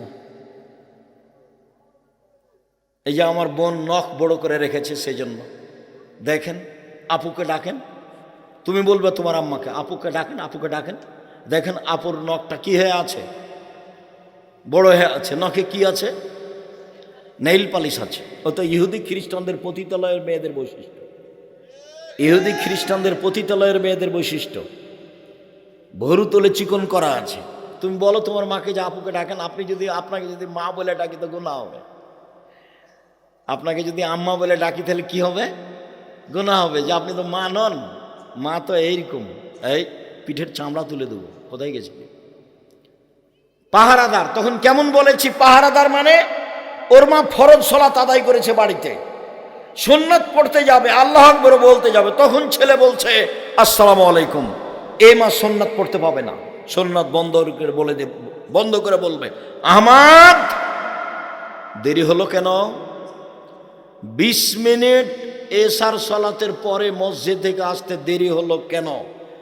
এইটা তল্লাশি চালানো মায়ের ফরজ, আর এই সুন্নাত পড়া মায়ের জন্য সুন্নাত। আপনি এখন বলেন মা সুন্নাত বাদ দিয়ে ছেলের তল্লাশি চালাবে না সুন্নাত পড়বে? সুন্নাত পড়তে পাবে না। কি করবে মা? তল্লাশি চালাবে। কেন? মা কাকে বলে? পাহারাদার, স্টিল পাহারাদার। একথা আমি বলিনি, দেখো এটা মুহাম্মদ সাল্লাল্লাহু আলাইহি ওয়াসাল্লাম বলেছেন। তোমার মা দায়িত্ব পালন করে না, তুমি একটু সহযোগিতা করো তোমার মায়ের দায়িত্ব পালনের। তুমিও সন্তান। আমি যতবারই বলি তুমি তোমার মাকে খালা বলে ডাকো, এটা মানাবে না, তুমি তোমার মাকে আম্মা বলেই ডাকো। আমি দুঃখে বলেছি, আফসোস করে আমার আফসোস হয়। সব আফসোসটা তোমার বাপের ওপরে, তোমার মায়ের ওপরে হয়। সম্মানিত দিনী ভাই বোন, আল্লাহ তাআলা বলেন ফাওয়াইলুল লিল মুসাল্লিন, যারা সালাত আদায় করে ঠিকঠাক সুন্দর করে না, ওদের জন্য অয়েল নামক জাহান্নাম সুনিশ্চিত। ওরা সালাত আদায় করেও জাহান্নামে যাবে। রাসূল সাল্লাল্লাহু আলাইহি সাল্লাম বলেন, যে ব্যক্তি ঠিক মতো সালাত আদায় করলো, বিচারের মাঠে তার জন্য সালাত আলো হবে, বাঁচার মাধ্যম হবে। যদি সময় মতো রুকু সিজদা ভালো করে সালাত আদায় না করে, তাহলে সে বিচার মাঠে ফেরাউনের সাথে থাকবে। পৃথিবীতে সবচেয়ে বড় বদ মানুষ ফেরাউন। পৃথিবীর ইতিহাসে এত বড় বদ মানুষ কেউ জন্ম নেয়নি। ফেরাউনই বলেছে একবার মুসা আলাইহিস সালামকে, মুসা লাইনিত্তাখাযতা ইলাহান গায়রি লাজালান্নাকা মিনাল মাসজুনিন, তুমি যদি আমাকে বাদ দিয়ে কাউকে আল্লাহ বলো তাহলে আমি ফেরাউন তোমাকে জেলখানায় বন্দি করে দেব। এই ফেরাউনই একবার মুসা আলাইহিস সালামকে বলেছেন, মুসা মা আলিমতু লাকুম মিন ইলাহিন গায়রি, আমি ব্যতীত তোমাদের আর কোনো আল্লাহ আছে এই কথা আমি জানি না। এই ফেরাউনই একবার মুসাকে বলেছে, মুসা আনা রাব্বুকুমুল আলা, আমি হচ্ছি তোমাদের সবচেয়ে বড় আল্লাহ, আমি হচ্ছি তোমাদের সবচেয়ে বড় প্রতিপালক। এগুলো ফেরাউনের ভাষা। এইরকম ভাষা পৃথিবীতে অতীতের কারো নেই। ফেরাউনের ব্যাপারে আল্লাহর একটা বক্তব্য আছে। আল্লাহ বলছেন, ফেরাউন আলিয়াউমা নুনজ্জিকা বিবাদানিকা লিতাকুনা লিমান খালফাকা আয়া, তোমার শরীরটা আমি রেখে দিলাম ফেরাউন, কিয়ামত পর্যন্ত তোমার শরীর মাটিতে খাবে না, তোমার শরীর পশু প্রাণী খাবে না, মাছ হাঙ্গর পানির কোনো কিছু তোমাকে খাবে না, তোমাকে দেখে মানুষ উপদেশ গ্রহণ করবে। এই কথা আল্লাহ ফেরাউনের ব্যাপারে বলেছেন, পৃথিবীর কোনো মানুষের ব্যাপারে বলেননি। আমি সালাত আদায় করলাম, সালাতটা রাসূলের পদ্ধতিতে হলো না, তখন আমাকে থাকা লাগবে ফেরাউনের সাথে। তো যেমন তেমন কথা নয়, খুব তো কঠিন হয়ে গেল। রাসূল সাল্লাল্লাহু আলাইহি সাল্লাম যা বলেন তাতে রাসূলের পদ্ধতিতে সালাত আদায় না করলে সালাত হবে না। একটা লোক মসজিদে ঢোকে, 2 রাকাত সালাত আদায় করে আল্লাহ রাসূলের সালাম দিল। আল্লাহ রাসূল বললেন, সল্লি ফান্নাকাল্লাম তুসল্লি, তুমি সালাত আদায় করো, তুমি করনি। লোকটি আবার করলো। আল্লাহ রাসূল বললেন, তুমি সালাত আদায় করো, তুমি করনি। লোকটি আবার সালাত আদায় করলো। আল্লাহ রাসূল বললেন, তুমি সালাত আদায় করো, তুমি করনি। তখন লোকটি বলছে, আল্লামনি কাইফা উসাল্লি, আপনি আমাকে সালাত শিখিয়ে দেন, আমি এর চেয়ে ভালো করে সালাত আদায় করতে জানি না। আল্লাহ রাসূল তাকে রুকু সিজদার কথাটা বলে দিলেন। আমি আপনাকে বলতে চাচ্ছি, হাদিস তো বুখারী মুসলিম। আল্লাহ রাসূল তাকে বললেন না, হ্যাঁ সালাত আদায় করেছো, খুব একটা ভালো হয়নি। হ্যাঁ তুমি সালাত আদায় করেছো, তবে রুকু সিজদায় ভুল হয়েছে, ঠিক হয়নি। এইভাবে বললেন না। কি বললেন? বারবার বললেন যে সালাত আদায় করো, করনি। করেছেন তো? বারবার বলছেন যে করো, করনি। করেনি সাহাবী? করেছেন তো? একবারও তো হ্যাঁ বললেন না, সব কি না বললেন? তাহলে সালাত যদি আমার রাসূলের পদ্ধতিতে না হয় তাহলে সালাত হবে না। বিকৃত করে খালি গেল আর আসলো, সিজদা মারে দিল, খালি রুকু দিকে গেল, বাঁকাই হয়নি, গেছে চলে এসেছে। ধর্ম পাগল নয়, এই সালাত হবে না। রাসূল সাল্লাল্লাহু আলাইহি সাল্লামের পদ্ধতিতে এই সালাত আদায় করতে হবে। হুযায়ফা রাদিয়াল্লাহু তাআলা আনহু একজনকে সালাত আদায় করতে দেখে বললেন, শোনো, তুমি রুকু সিজদা ঠিক মতো আদায় করনি, তোমার সালাত হয়নি। তুমি যদি মারা যাও তাহলে তোমার মরণ রাসূলের পদ্ধতি ছাড়াই হবে। রাসূলের সুন্নাত অনুযায়ী তোমার মরণ হবে না। রাসূল সাল্লাল্লাহু আলাইহি সাল্লাম একবার বললেন, পৃথিবীর মানুষ শোনো, আসওয়াউস সারিক মান ইয়াসরুকু মিন সালাতিহি, সবচেয়ে খারাপ চোর যে সালাত চুরি করে। গরু চুরিও চোর, তবে সবচেয়ে খারাপ চোর নয়, হাত কাটা যাবে। টাকা চুরিও চোর, তবে সবচেয়ে খারাপ চোর নয়, হাত কাটা যাবে। জিনিসপাতি চুরিও চোর, তবে সবচেয়ে খারাপ চোর নয়, হাত কাটা যাবে। যে সালাত চুরি করে সে হলো সবচেয়ে খারাপ চোর। সাহাবীগণ তখন বলছেন, আল্লাহর নবী কাইফা ইয়াসরুকু মিন সালাতিহি, সালাত মানুষ কিভাবে চুরি করতে পারে? সালাত কি চুরি করার জিনিস? তখন আল্লাহ রাসূল বলছেন, মাল্লাম ইউতিমু রুকুহা ওয়ালা সুজুদাহা, যে রুকু সিজদা ঠিক মতো আদায় করে না সে হলো সালাত চোর। সালাত 3 ভাগে। এই ছেলে, দেখো তো মহিলারা কি গল্প করছে নাকি? আপনি মহিলা মানুষ কেন কথা বলেন? আমি এখান থেকে শুনতে পাই। আপনি একটু শরম করেন না কেন? আপনার একটু লজ্জা হয় না কেন? এটা একটা দিনই বৈঠক। আর একজন মহিলা যদি আপনার গায়ের ওপর দিয়ে চলে যায় তো আপনি মুখ খুলবেন না, মুখখান বন্ধ রাখেন। যদিও আমি এটাও আফসোস আপনার উপরে চাপাই, ও তো মেয়ে আপনার, সতর্ক করে আসেননি যখন আসলেন তখন, খালেদা শোনো সাবধান মা, মুখ খুলবে না, যা হবে হবে। আব্দুর রাজ্জাক বিন ইউসুফ এসেছেন, মা সাবধান, বাড়িতে থাকো সেটাই ভালো।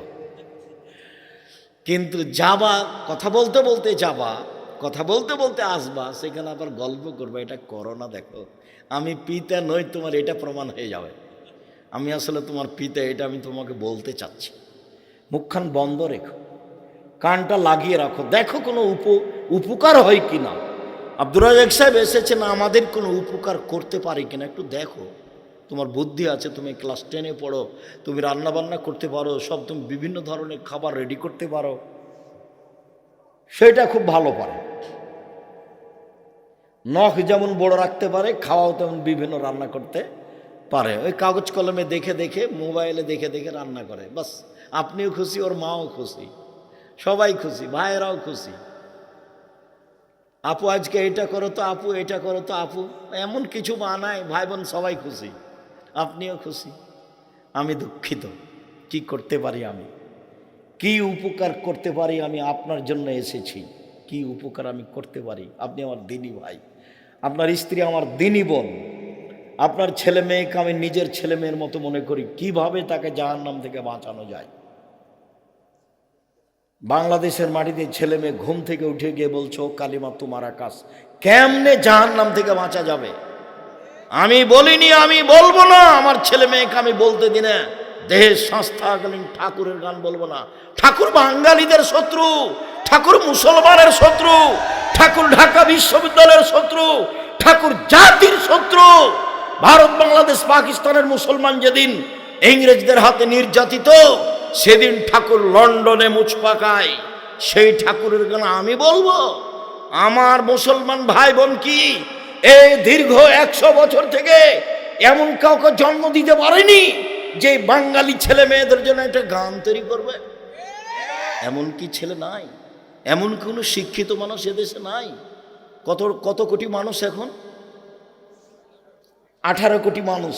18 কোটি মানুষের কারো ছেলে মেয়ে নাই একটা, যার মুখের গানটা একটু চলে স্কুলে? ছি ছি ছি ছি ছি ছি ছি, নাউজুবিল্লাহ মিন জালিক। মনে রেখো, আমি আব্দুর রাজ্জাক বিন ইউসুফ দেহে সংস্থাকালীন ঠাকুরের গান মুখে উচ্চারণ করব না। ঠাকুরের গান আমি বলার জন্য জন্ম নিইনি, ঠাকুরের গানকে উৎখাত করার জন্য জন্ম নিয়েছি। সিলেট কোর্টে উপস্থিত হলাম, 5,000 কোটি টাকার মামলা। কি আমি বলেছি, ও কালিমা তোমার আকাশ, ও কালিমা তোমার বাতাস, তোর বাপের আকাশ, এই কথা বলে আমি ঠাকুরের নিন্দা করেছি। তাই মানহানির মামলা। কাঠগড়ায় যখন দাঁড়ালাম তখন জজ আমাকে বলছে, আপনি কি পিস টিভির আলোচক? আমি বললাম জি। আপনার মামলাটা খারিজ করে দিলাম। আমি ঠাকুরের নিন্দা করিনি। ঠাকুর আবার কে? আরে ঠাকুর তো হিন্দু মানুষ, ঠাকুর আবার কে? ঠাকুরের গান আমি গাইবো কেন? ঠাকুরকে আমি জপবো কেন? অসম্ভব হতে পারে না। আমার দেহে সংস্থা গেলে নেতা করতে পারি না। আমি মুসলিম চির রণবীর, মরণকে করি না ভয়, মরলে শহীদ বাঁচলে গাজী আমার উভয় সমান। মরাও যতটুকু, বাঁচাও ততটুকু, মরলেও জান্নাতি বাঁচলেও জান্নাতি, উভয় আমার সমান। আমি মুসলিম চির রণবীর। আমি ঠাকুরের গানকে কবর দিতে এসেছি, ওকে জাতির সামনে রাখতে আসেনি। ঠাকুর আবার কে? সম্মানিত দিনী ভাই বোন, বলছিলাম রাসূল সাল্লাল্লাহু আলাইহি সাল্লাম যা বললেন তাতে রাসূল সাল্লাল্লাহু আলাইহি সাল্লামের পদ্ধতিতে সলাত না হলে সলাত হবে না। কিভাবে পড়তে হবে? আল্লাহ রাসূল বললেন, সাল্লু কামা রাআইতুমুনি উসাল্লি, তোমরা সলাত আদায় করো যেভাবে আমাকে সলাত আদায় করতে দেখছ। বুখারী মুসলিম। আল্লাহ রাসূল কি বেঁচে আছেন? মদিনায় গিয়ে একটু দেখে আসবো রাসূল কিভাবে সলাত আদায় করছেন। আল্লাহ নবী যে বললেন, পৃথিবীর মানুষ তোমরা সলাত আদায় করো যেভাবে আমাকে করতে দেখছো। তা আমরা কি মদিনায় গিয়ে রাসূলকে দেখে আসবো? এখন কি তিনি বেঁচে আছেন? তাহলে পদ্ধতি কি? পরামর্শ আমার পক্ষ থেকে 3টে পরামর্শ। 1, বাংলা বোখারি মুসলিম দেখে সলাপ ঠিক করেন। এ দেখবেন না, ব্র্যাকেট দেখবেন না, আর টিকা দেখবেন না। বুঝাতে পারিনি কথা। বাংলা বোখারি দেখবেন, মুসলিম দেখবেন, কিন্তু কি দেখবেন না? ব্র্যাকেট দিয়ে যেটা ঘেরা লেখা আছে ওটা দেখবেন না। আর কি দেখবেন না? টিকা দিয়ে নিচের যেটা লেখা আছে সেটা দেখবেন না। তাহলে রাসূলের সলাৎটা হুবাহু বুঝতে পারবেন যে এটাই রাসূলের সলাৎ, কোনো সন্দেহ নেই। দুই, তিনটা পরামর্শ। দুই, রিয়াজুস সলেহিন নাম শুনেছেন? এটা অনেক দিন পরে লেখা হয়েছে, 500 হিজরির দিকে। রিয়াজুস সলেহিন প্রায় সব হাদিসই ঠিক, প্রায়। এইখান থেকে সলাৎ ঠিক করেন, এইটা আমার আন্তরিক অনুরোধ।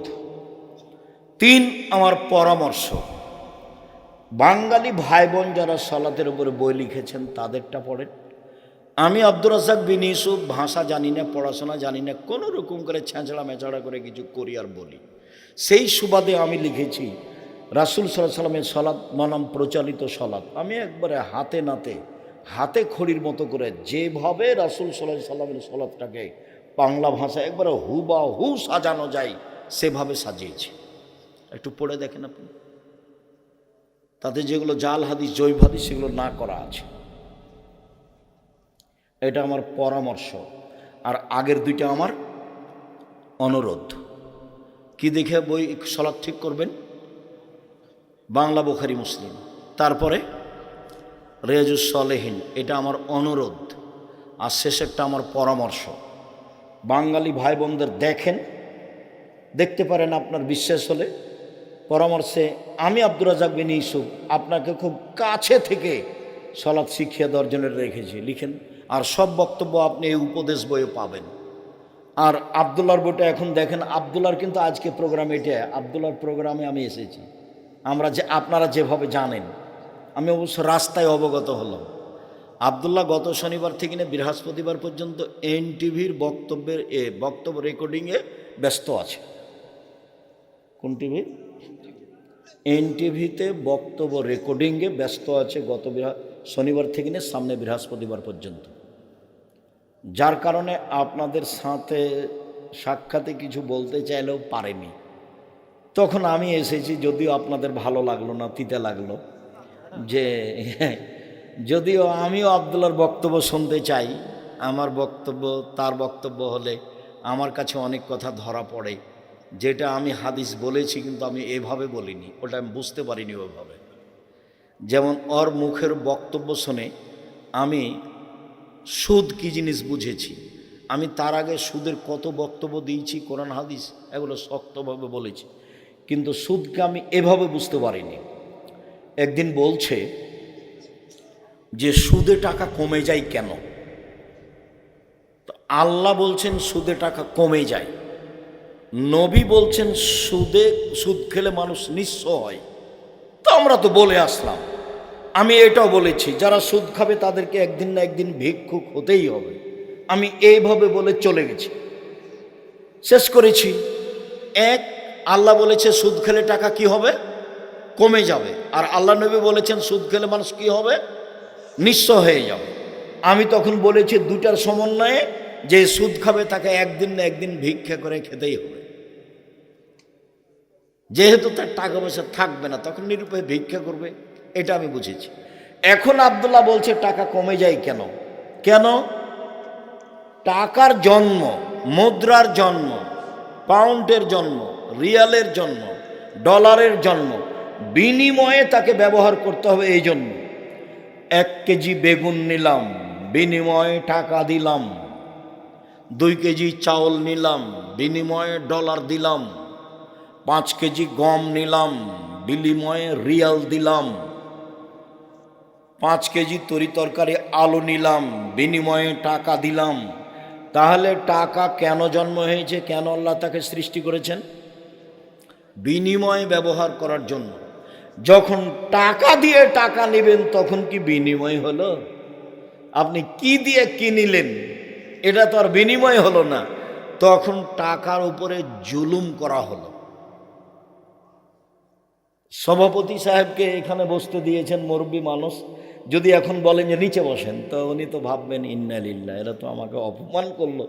তখন উনি থাকবেন চুপে, ধীরে হেঁটে চলে যাবেন, নারে এখানে থাকা যাবে না। কেন? উনি বুঝবেন যে আমাকে কি করা হলো, ছোট করা হলো, খাটো করা হলো। তো টাকাকে যখন খাটো করা হলো, তাকে অপমান করা হলো, ওকে আল্লাহ যেই জন্য সৃষ্টি করেছেন তাতে ব্যবহার করা হলো না, তখন টাকা ধীরে চলে যাবে। এই জন্য আল্লাহ বলেছেন সুদ খেলে টাকা কমে যাবে। এই জন্য আল্লাহর নবী বলেছেন সুদ খেলে মানুষ কি হবে, নিঃস্ব হবে। আর আমি দুটার সমন্বয়ে বলেছি, মানুষ যদি সুদ খায় তাহলে এক পর্যায়ে থেকে কি করতে হবে, ভিক্ষা করতে হবে। আমি তখন তার বক্তব্যে বুঝলাম, ও কথা তো ঠিকই, ওকে তো বিনিময়ে ব্যবহার করতে হবে। সুদ খেলে তো বিনিময় হয় না, হুবাহু ওটা দিয়ে ওটা নেওয়া হয়, ঠিকই তো কথা। এই জন্য বক্তব্য করলে আমিও বক্তব্য পাশ থেকে খুব কান লাগিয়ে শোনার চেষ্টা করি। সাল্লু কামা রাআইতুমুনি উসাল্লি। আল্লাহু আকবার। আল্লাহ আকবার বলার পূর্বে বিসমিল্লাহ চলবে না। সবচেয়ে পাওয়ারফুল শব্দ আল্লাহ আকবার। দুই পায়ের মাঝে ফাঁকা রাখতে হবে, শরীরের ভারসাম্য বজায় রেখে যতটুকু লাগে। মহিলা বৈঠকে মহিলারা বলেছে, চাঁপাইনবাবগঞ্জের মহিলারা, বুবু নামাজে যখন দাঁড়াবা বুবু, তখন দুই পায়ের গোলালি জমা করে নিও বুবু, নইলে লজ্জা স্থানের যোগাযোগ বুবু মাটির সাথে হবে, মাটি অভিশাপ করবে। বুবুর সব কথাই নাকি বোখারিতে আছে, মিথ্যা কথা, একবারে ডাহা মিথ্যা কথা।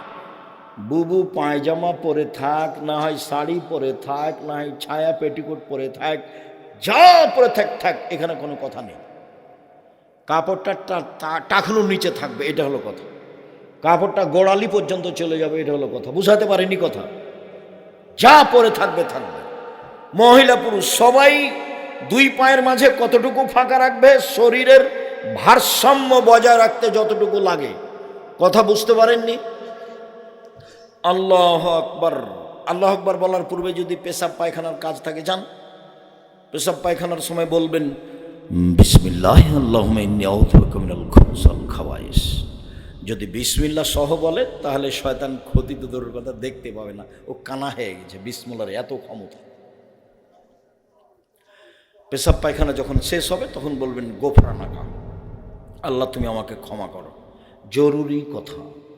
টয়লেটে ঢুকলেই তাসবিহ তাহলিল জিকির আজকার নিষেধ, এ কথা নয়। টয়লেট ঢুকে আপনি বলেন বিসমিল্লাহ আল্লাহু আউযু বিকা মিনাল খুবুসি ওয়াল খাবায়েস। যখন বসলো তখন থেকে না ইবাদত বান্দিগি জিকির বন্ধ, যখন উঠলো গোফরানাকা বলে তখন চালু হয়ে গেল। অতএব আপনি ওই টয়লেটের ভিতরে বিসমিল্লাহ বলেন, দোয়া পড়েন, কোনো সমস্যা নেই। অজু করেন, অজু করার পরে দোয়া পড়েন, কোনো সমস্যা নেই। চলবে না কতক্ষণ পর্যন্ত বুঝেন তো? কখন থেকে কখন? বসা থেকে উঠা পর্যন্ত। বিসমিল্লাহ আল্লাহুম্মা ইন্নী আউযু বিকা মিনাল খুবুসি ওয়াল খাবায়েস। বসছেন, বসলেন, বন্ধ, আর জিকির আজকার নেই, তাসবিহ তাহলিল নেই। এবার পানি খরচ করে উঠছেন, গোফরানাকা এখন চালু হয়ে গেল, করেন। পানি দিয়ে পবিত্রতা অর্জন করবেন। পানি না থাকলে ঢেল টিস্যু পেপার, আগে ঢেল টিস্যু পেপার পরে পানি, এটা মিথ্যে।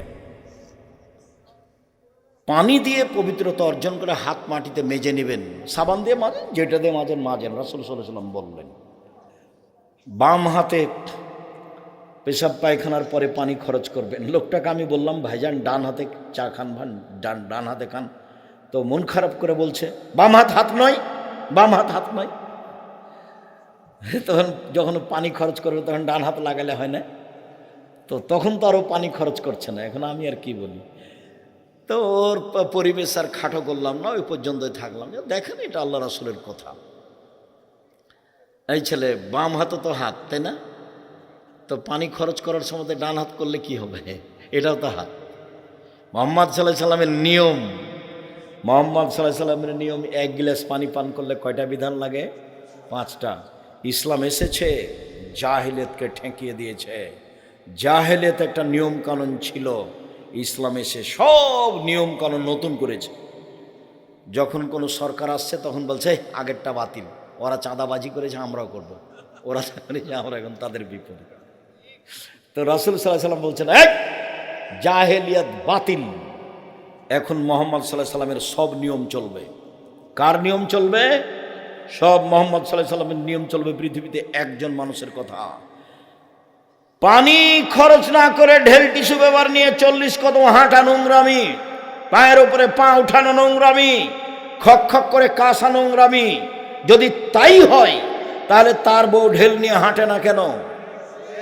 তার বউকে তো জান্নাত যেতে হবে। আব্দুর রাজ্জাক সাহেব, মহিলা মানুষ যদি ঢেল নিয়ে 40 কদম হাঁটে তাহলে পুরুষ মানুষকে কেমন কেমন লাগে? যদি তাই লাগে তো পুরুষ মানুষ যখন ঢেল নিয়ে হাঁটে তখন মহিলা মানুষের চোখে পড়লে মহিলা মানুষকে তখন কেমন কেমন লাগে? দুটাই সমান সমান। ধর্ম পাগল হয়নি, ধর্ম সবচেয়ে দামি মানুষ দিয়ে চলে, যার নাম মুহাম্মদ সাল্লাল্লাহু আলাইহি সাল্লাম। পৃথিবীর কোনো মানুষের 5 পয়সা দাম নেই। ওমর রাদিয়াল্লাহু তাআলার কথা চলবে না, মাত্র একজন মানুষের কথা চলে, যার নাম মুহাম্মদ সাল্লাল্লাহু আলাইহি সাল্লাম। আল্লাহু আকবার বলে সালাত আরম্ভ করবেন, এদিকে দেখেন, এরকম করবেন না। আল্লাহু আকবার, এটা চলবে না। আল্লাহু আকবার, এটা চলবে না। আল্লাহু আকবার, এটা চলবে না। আল্লাহু আকবার, এটা চলবে না। কি চলবে? আল্লাহু আকবার, কাঁধ সামনাসামনি, বাস কাঁধ সামনাসামনি। আর একটু উঁচু করেন, কানের লতি। একাধিক সহিহ হাদিস, হয় এটা না হয় এটা। ডান হাতের কবজি বাম হাতের কবজির ওপর সহিহ হাদিস, নইলে বাহুর উপরে বাহু সহিহ হাদিস। বুকের উপর রাখেন, সানা পড়েন, আল্লাহুম্মা বাঈদ বাইনি ওয়া বাইনা খাতায়ায়া কামা বা'আদতা বাইনাল মাশরিক ওয়াল মাগরিব, আল্লাহুম্মা নাক্কিনি মিনাল খাতায়া কামা ইয়ানক্কা সাবুল আবিজ মিনাদ দানাস, আল্লাহুম্মা আগসিল খাতায়ায়া বিল মাই ওয়াস সালজি ওয়াল বারাদ, আউযু বিল্লাহ, বিসমিল্লাহ। সূরা ফাতিহা, বিসমিল্লাহ। অন্য একটা সূরা, আল্লাহু আকবার। হাত খুলে ওই পর্যন্ত উঠাবেন, ওই পর্যন্ত উঠে চলেন রুকুতে যাই। রুকু যাওয়ার পূর্বে আপনার সাথে জরুরি কয়েকটা কথা। আঙ্গুল খোলা খোলা রাখবেন, হাতকে সোজা করে রাখবেন রডের মতো, পিঠের লম্বাটা করে সোজা করে রাখবেন। মাথা উঁচুও করবেন না, মাথা নিচুও করবেন না। কোমর থেকে সামনের ওজন হাতের উপরে থাকবে, কোমর থেকে সামনের ওজন হাতের উপরে থাকবে। মাথা উঁচুও করবেন না, মাথা নিচুও করবেন না। আঙ্গুল খুলে খুলে হাঁটুকে শক্তভাবে ধরে রাখবেন, পিঠের লম্বাটা একবারে সোজা হয়ে থাকবে। বলুন সুবহান রব্বিল আজিম যতবার ইচ্ছে। বলুন সুবহান কুদ্দুসুন রব্বুল মালাইকাত ওয়ার রূহ যতবার ইচ্ছে। বলুন সুবহানাকা আল্লাহুম্মা রাব্বানা ওয়া বিহামদিকা আল্লাহুম্মা গফিরলি যতবার ইচ্ছে। বলুন সুবহানাদিল জাবরুতি ওয়াল মালাকুতি ওয়াল কিবরিয়া ওয়াল আজমাত যতবার ইচ্ছে। 3 বার চলবে না, 5 বার চলবে না, 10 বার চলবে না, যে যা পারে। একজন সাহাবী বলছেন, একদা আল্লাহ রাসূল রুকুতে থাকলেন সূরা বাকারা পড়ার সমান।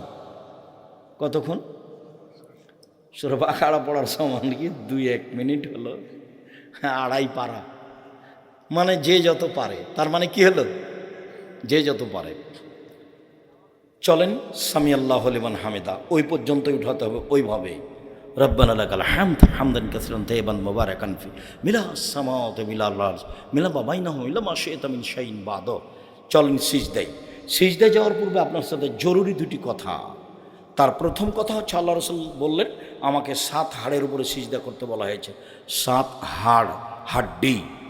নাক কপাল 1, 2 হাত 3, 2 হাঁটু 5, 2 পায়ের বৃদ্ধাঙ্গুল 7। সিজদার সময় গাও চুলকাতে পাবেন না।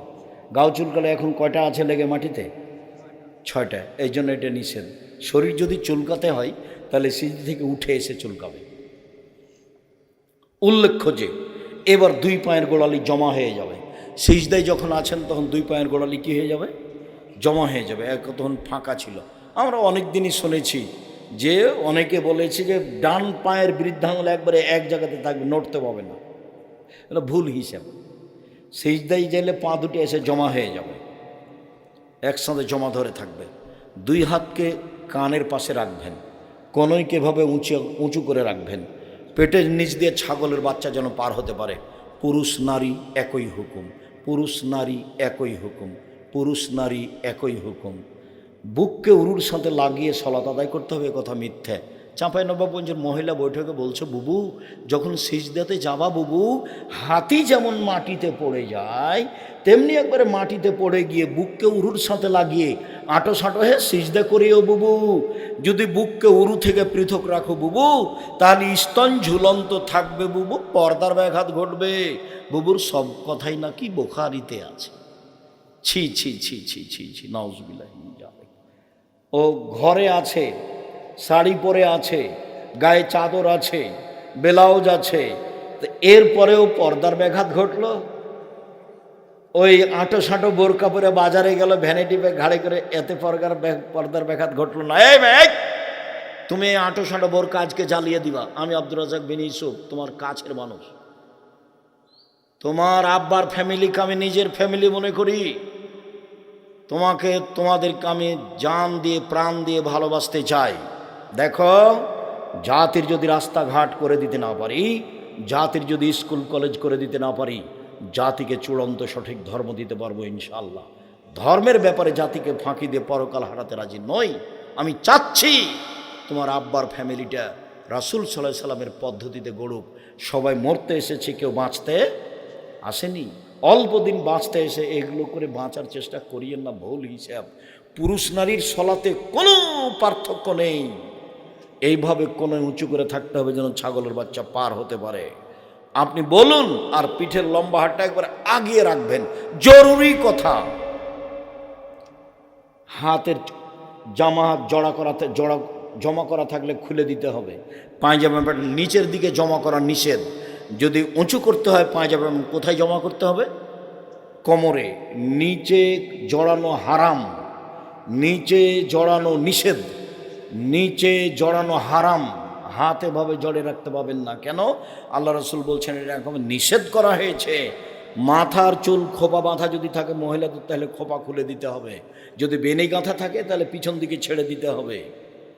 সবকে সিজদায় যাওয়ার সুযোগ দিতে হবে। মাথার চুল যদি খোপা বাঁধা থাকে তাহলে খুলে দিতে হবে। নারী পুরুষ একই হুকুম, খোপা খুলে দিতে হবে।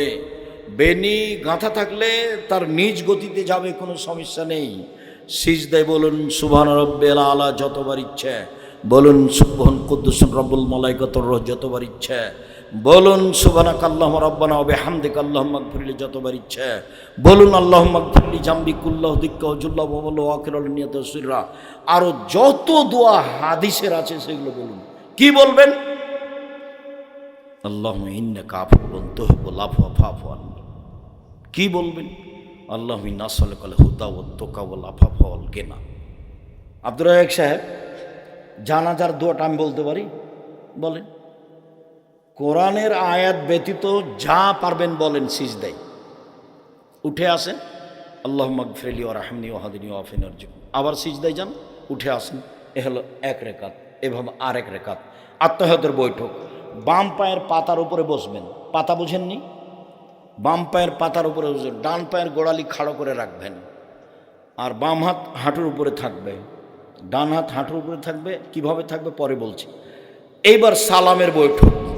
বিতির সালাত 1 রাকাতে সালাম, ফজরের 2 রাকাতে সালাম, মাগরিবের 3 রাকাতে সালাম, এশা ফজর জোহর আসর এশা, জোহর আসর এশা 4 রাকাতে সালাম। বাম পাকে একবারে ডান দিকে বের করে দিবেন, আর পিছনকে নিতম্বকে মাটির উপরে রাখবেন, আর ডান পা খাড়ো করে রাখবেন। আঙ্গুলটা কেবলামুখী থাকবে। বাম হাতের আঙ্গুল জমা জমা করে হাঁটুর উপরে রাখবেন। ডান হাতের এই কনিষ্ঠ আঙ্গুল সব দুটা জমা করে নেবেন। তৃতীয় আঙ্গুলের নখের উপরে পেট রাখবেন। করেন তো দেখি। মহিলারা আপনারা দেখতে পাচ্ছেন না, হ্যাঁ করে এসেছে না। আপনারা, আমি নিন্দা করতে চাইনি, আপনাকে আয়েশার মতো মনে করি, খাদিজার মতো মনে করি। নিজের সম্মান নিজে রক্ষা করুন। এইভাবে অবিরাম নড়বে। একবার ইল্লাল্লাহর সমাতে নড়বে, এরপর মানে জাল ভুয়া হাদিসও নেই, দুনিয়াতে কোনো হাদিসই নেই। সব সময় নড়বে, শয়তানকে আঘাত করা হবে। আত্তাহিয়াত, দুরুদ, দুয়ায়ে মাসুরা। এখন যা মুখস্থ আছে দোয়া, কোরআন মাজিদের হোক আর হাদিসের হোক। রব্বানা আতিনা ফিদ দুনিয়া হাসানাতাও ওয়া ফিল আখিরাতি হাসানাতাও ওয়া কিনা আযাবান নার, রব্বি ইন্নী যালামতু নাফসি ফাগফিরলি। যা মুখস্থ আছে। আর আমার একটা পরামর্শ আছে, বলেন তো সেটা কি?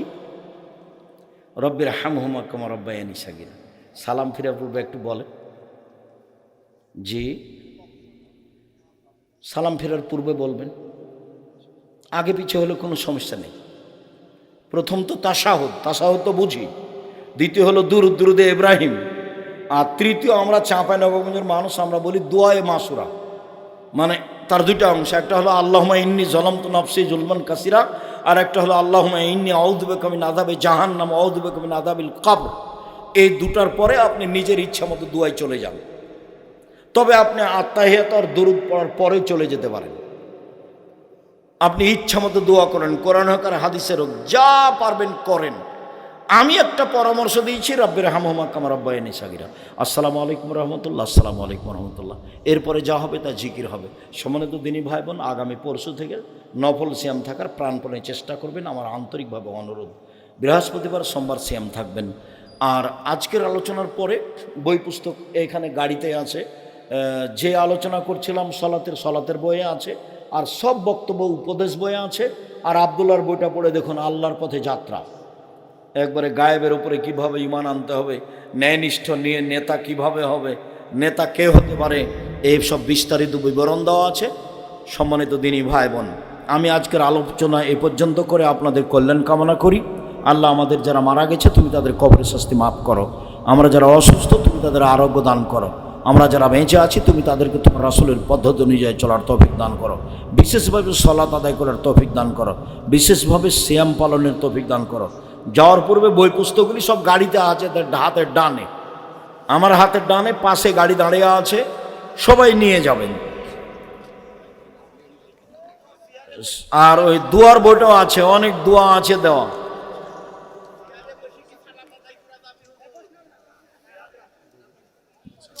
সে যায় উত্তম শরীরের গতিতে পড়া, কেবলার দিকে পা বাড়িয়ে দিয়ে বসে বসে করবে। আমি একজন নবমুসলিম, আপনার দিনী বোন, আমার কাছের একজন মানুষ, সে আমাকে প্রায় কিছু টাকা দিয়ে সহযোগিতা করতেন। আমি জানি না সে আমাকে ধার দিয়েছে নাকি একেবারে দিয়েছে। গত কয়েক বছর আগে তিনি ইন্তেকাল করেছেন, কিন্তু আমি সেই টাকা পরিশোধ করিনি। বর্তমানে তার স্বামী সন্তান আছে, তাদেরকে জানলে সমস্যা হতে পারে। যেহেতু তিনি স্পষ্ট করেননি, কাজে তোমাকে আর স্পষ্ট করা লাগবে না, বাস তুমি দানের মধ্যে ধরো, ওই চিন্তা করতে হবে না তোমাকে। এটা তো তোমরা প্রোগ্রামের ইয়েতে। বিসমিল্লাহির রহমানির রহিম। আমি একজন মা, আমার ছেলে অ্যাক্সিডেন্টে মারা গেছে, আমার ছেলের জন্য দোয়া করবেন।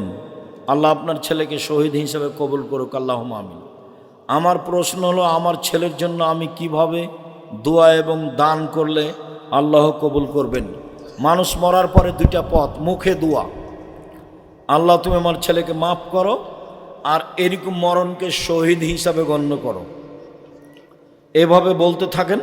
আর তার নামে দান করেন, দানে কবরের শাস্তি বন্ধ হয়ে যায়। আসসালামু আলাইকুম হুজুর, আমার বিয়ের সময় কাজী সাহেব যখন বিয়ে পড়াই, প্রথমবার কবুল বলতে বললে আমি কবুল বলি, দ্বিতীয়বার কবুল বলতে বললে আমি কবুল বলি, কিন্তু তৃতীয়বার কবুল বললে সঙ্গে সঙ্গে কাজী উপস্থিত সবাইকে বলে, আপনারা শুনতে পেয়েছেন? সবাই বলে হ্যাঁ, কিন্তু তখন আমি বলিনি। অতঃপর আমি আজ তাদের কবুল বলি হ্যাঁ। বলার পর আসতে বলার কারণে বিয়ে হলো কি না জানাবেন। মানে তাদের এইসব হয়েছে, এরপরে আমি কবুল বলেছি। তোমাকে চিন্তা করতে হবে না, এটা একবারই যথেষ্ট। আর বিবাহের জন্য মেয়ের পিতা থাকলে আর দুইজন সাক্ষী থাকলে কিছু লাগে না, এমনিতেই বিবাহ হয়ে যায়। খালি পিতা বলবে আমি তোমাকে দিলাম আমার মেয়ে, বাস। তোমার বিবাহে কোনো সমস্যা নেই, চিন্তা করো না। আসসালামু আলাইকুম। শাইখ, নগদ বিকাশ কি ব্যবসা করা যাবে? এগুলো সব সুদের মাধ্যম। নিরুপায় যেটুকু করছেন করেন, ব্যবসা করতে যায়েন না। কি এগুলো? মসজিদের জায়গা নিয়ে গন্ডগোল, ওই মসজিদে কি সালাত আদায় হবে? যদি ওর পাশে মসজিদ তৈরি হয়েছে, গন্ডগোল করে আর একটা মসজিদ তৈরি করেছে, তাহলে এখানে সালাত হবে না। মসজিদের জায়গা নিয়ে গন্ডগোল কেন? যদি অক্ষ করে না দেয় তাহলে আজ হোক কাল হোক এই জমি ছেড়ে দিতে হবে, পাশে জমি নিয়ে মসজিদ করতে হবে। আর যদি গড়িমসি করে, এরকম সেরকম করে, তো গ্রামের লোক চাপ দিয়ে অন্তত একটা কাগজে লিখে নেই,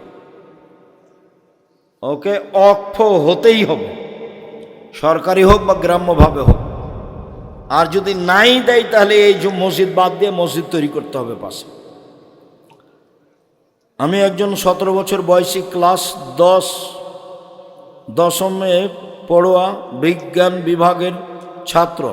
গত বছর 2025-এ জানুয়ারি মাস থেকে 12 বছর বয়সী ক্লাস 7-এ পড়ুয়া মেয়ের সাথে হারাম সম্পর্ক। আমরা যে হকের উপর আছি সেটা বুঝবো কিভাবে? দলিল সহ বুঝবা, দেখবা ফাজাইল আমল দেখো, দলিল প্রমাণ নেই, হাদিস হতে হবে এবং সহি এ কথা বলতে হবে। বুখারী মুসলিম বাদ দিয়ে দুনিয়ার যে কোনো হাদিস হলে কি বলতে হবে? সহি বলতে হবে। যদি না থাকে তাহলে ওই বই পড়া থেকে বিরত থাকতে হবে, এইটাই প্রমাণ। শুক্রিয়া, জাযাকুমুল্লাহ খায়ের সকল দিনী ভাই বোনকে। 2 রাকাত সালাতে তাওয়ারুক নেই, নিতম্বর উপরে বসতে হবে না। যেখানে সালাম আছে সেখানে, প্রত্যেক যেখানে সালাম আছে, তাই বললাম বিতর 1 রাকাতে সালাম, তাই বললাম ফজর 2 রাকাতে সালাম, তাই বললাম মাগরিব 3 রাকাতে সালাম, তাই বললাম জোহর আসর এশা 4 রাকাতে সালাম। যখন সালামের বৈঠক তখন নিতম্ব। শুক্রিয়া, জাযাকুমুল্লাহ খায়ের। গর্ভবতী গাভীন বকরি বা ছাগল বা গরু, গাভী, এগুলো কি বিক্রি করা যাবে? সমস্যা নেই। পশু প্রাণী প্রজনন পদ্ধতিতে পশু প্রাণী বেশি করাতে কোনো সমস্যা নেই। পেটে বাচ্চা আছে, বিক্রি করাতে কোনো সমস্যা নেই। তবে একটা কথা, বাচ্চা প্রসব হয়েছে গাভীর বাচ্চা এক জায়গাতে বিক্রি করবেন আর গাভী এক জায়গাতে বিক্রি করবেন, এটা করা হবে না। যতদিন পর্যন্ত বাচ্চা দুধ না ছেড়েছে মায়ের, ততদিন পর্যন্ত বাচ্চাকে ভিন্ন করে আর গাভীকে ভিন্ন করে বিক্রি করা নিষেধ, কঠিনভাবে নিষেধ। এই কথাটা বোঝা গেল কি বললাম? মানে গাভী বাচ্চা দুধ খায়, তো এখন দালালের কাছে দিয়েছেন, ওই একসাথে কিনে নিয়ে বেশি দাম দিয়ে বাচ্চাটা একজনের কাছে বিক্রি করেছে আর মাকে আর একজনের কাছে বিক্রি করেছে। এটা বুঝলেন না? এই কাজ করবেন না, সাবধান।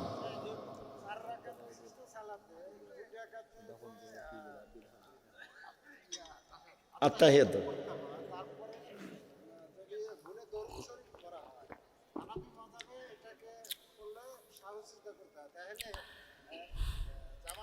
প্রতিদিন দোয়া দরুদ পড়ে নিলেও সহসিজদা দিতে হবে না। দরুদ পড়ার হাদিসই আছে, পড়া লাগবে না।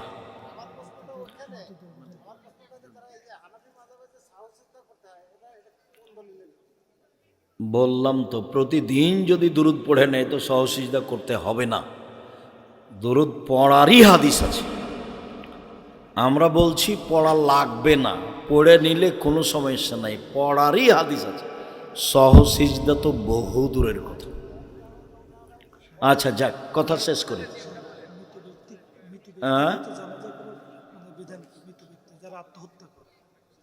মৃত ব্যক্তি আত্মহত্যা করে তার জানাজা করা যাবে।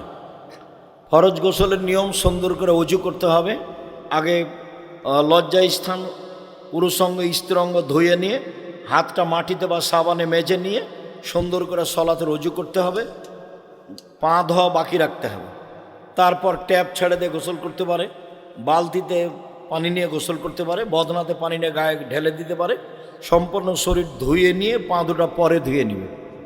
এ হলো ফরজ গোসল। কেউ মসজিদে টাকা দান করলে তার নাম মসজিদের গেটে লিখা যাবে কি না? না না, খবরদার নাই। জায়গা বা টাকা লিখলে তো তাহলে তার ছেলে মেয়ের বা তার নিজের অহংকার আসবে, তাহলে একে দিয়ে জাহান্নাম উদ্বোধন হবে। জাহান্নাম উদ্বোধন হবে 3 শ্রেণীর মানুষ দিয়ে: 1 মাওলানা সাহেব দিয়ে, 2 দানশীল দিয়ে, 3 শহীদ। 3 জনই খুব বড় বড় মানুষ। তো যদি অহংকার আসে তাহলে 3 জন দিয়ে কি হবে? জাহান্নাম উদ্বোধন হবে। যারা জেনা চুরি ডাকাতি করেছে ওরা জাহান্নামে যাবে, তবে প্রথমে নয়, এরাই যাবে আগে। শুকরিয়া, জাযাকুমুল্লাহ খাইর। জি, আমি আপনাদের কল্যাণ কামনা করি দিনী ভাই বোন। আর নয়, মসজিদের পাশে কবর থাকলে সালাত আদায় করা যাবে? জি না। ডানে বামে সামনে পিছনে ভিতরে কোনো জায়গাতে কবর থাকলে সালাত হবে না। মসজিদের দেওয়াল এবং কবরের মধ্যে অতিরিক্ত প্রাচীর দিতে হবে, নাহলে কবর ভেঙে হাড়হাড্ডি অন্য জায়গায় নিয়ে যেতে হবে, আর না হলে মসজিদ সরিয়ে দিতে হবে। খুব কঠোরভাবে না করা আছে। সালাত হবে না কবরের পাশে, কবরের উপরে, কবরের দিকে, সব হাদিস। শুকরিয়া। সুবহানাকা আল্লাহুম্মা ওয়া বিহামদিকা আশহাদু আল্লা ইলাহা ইল্লা আনতা আস্তাগফিরুকা ওয়া আতুবু ইলাইক। আসসালামু আলাইকুম। গাভীর পেশাবে তো বক্তব্য শুনেছেন যে ভিজালে সমস্যা নেই। জি না, ওর যদিও আমি ওটা বলতে চাইনি, এরা বলতে চাই। ওটা চাঁপাইনবাবগঞ্জের এক গতিতে বলেছিলাম, গাভীর পেশাব কাপড়ে লেগে গেলে সমস্যা নেই। যেসব প্রাণীর গোস্ত খাওয়া হয় তার পেশাব অপবিত্র নয়। ওটা তো বুখারী মুসলিমের হাদিস। আসসালামু আলাইকুম।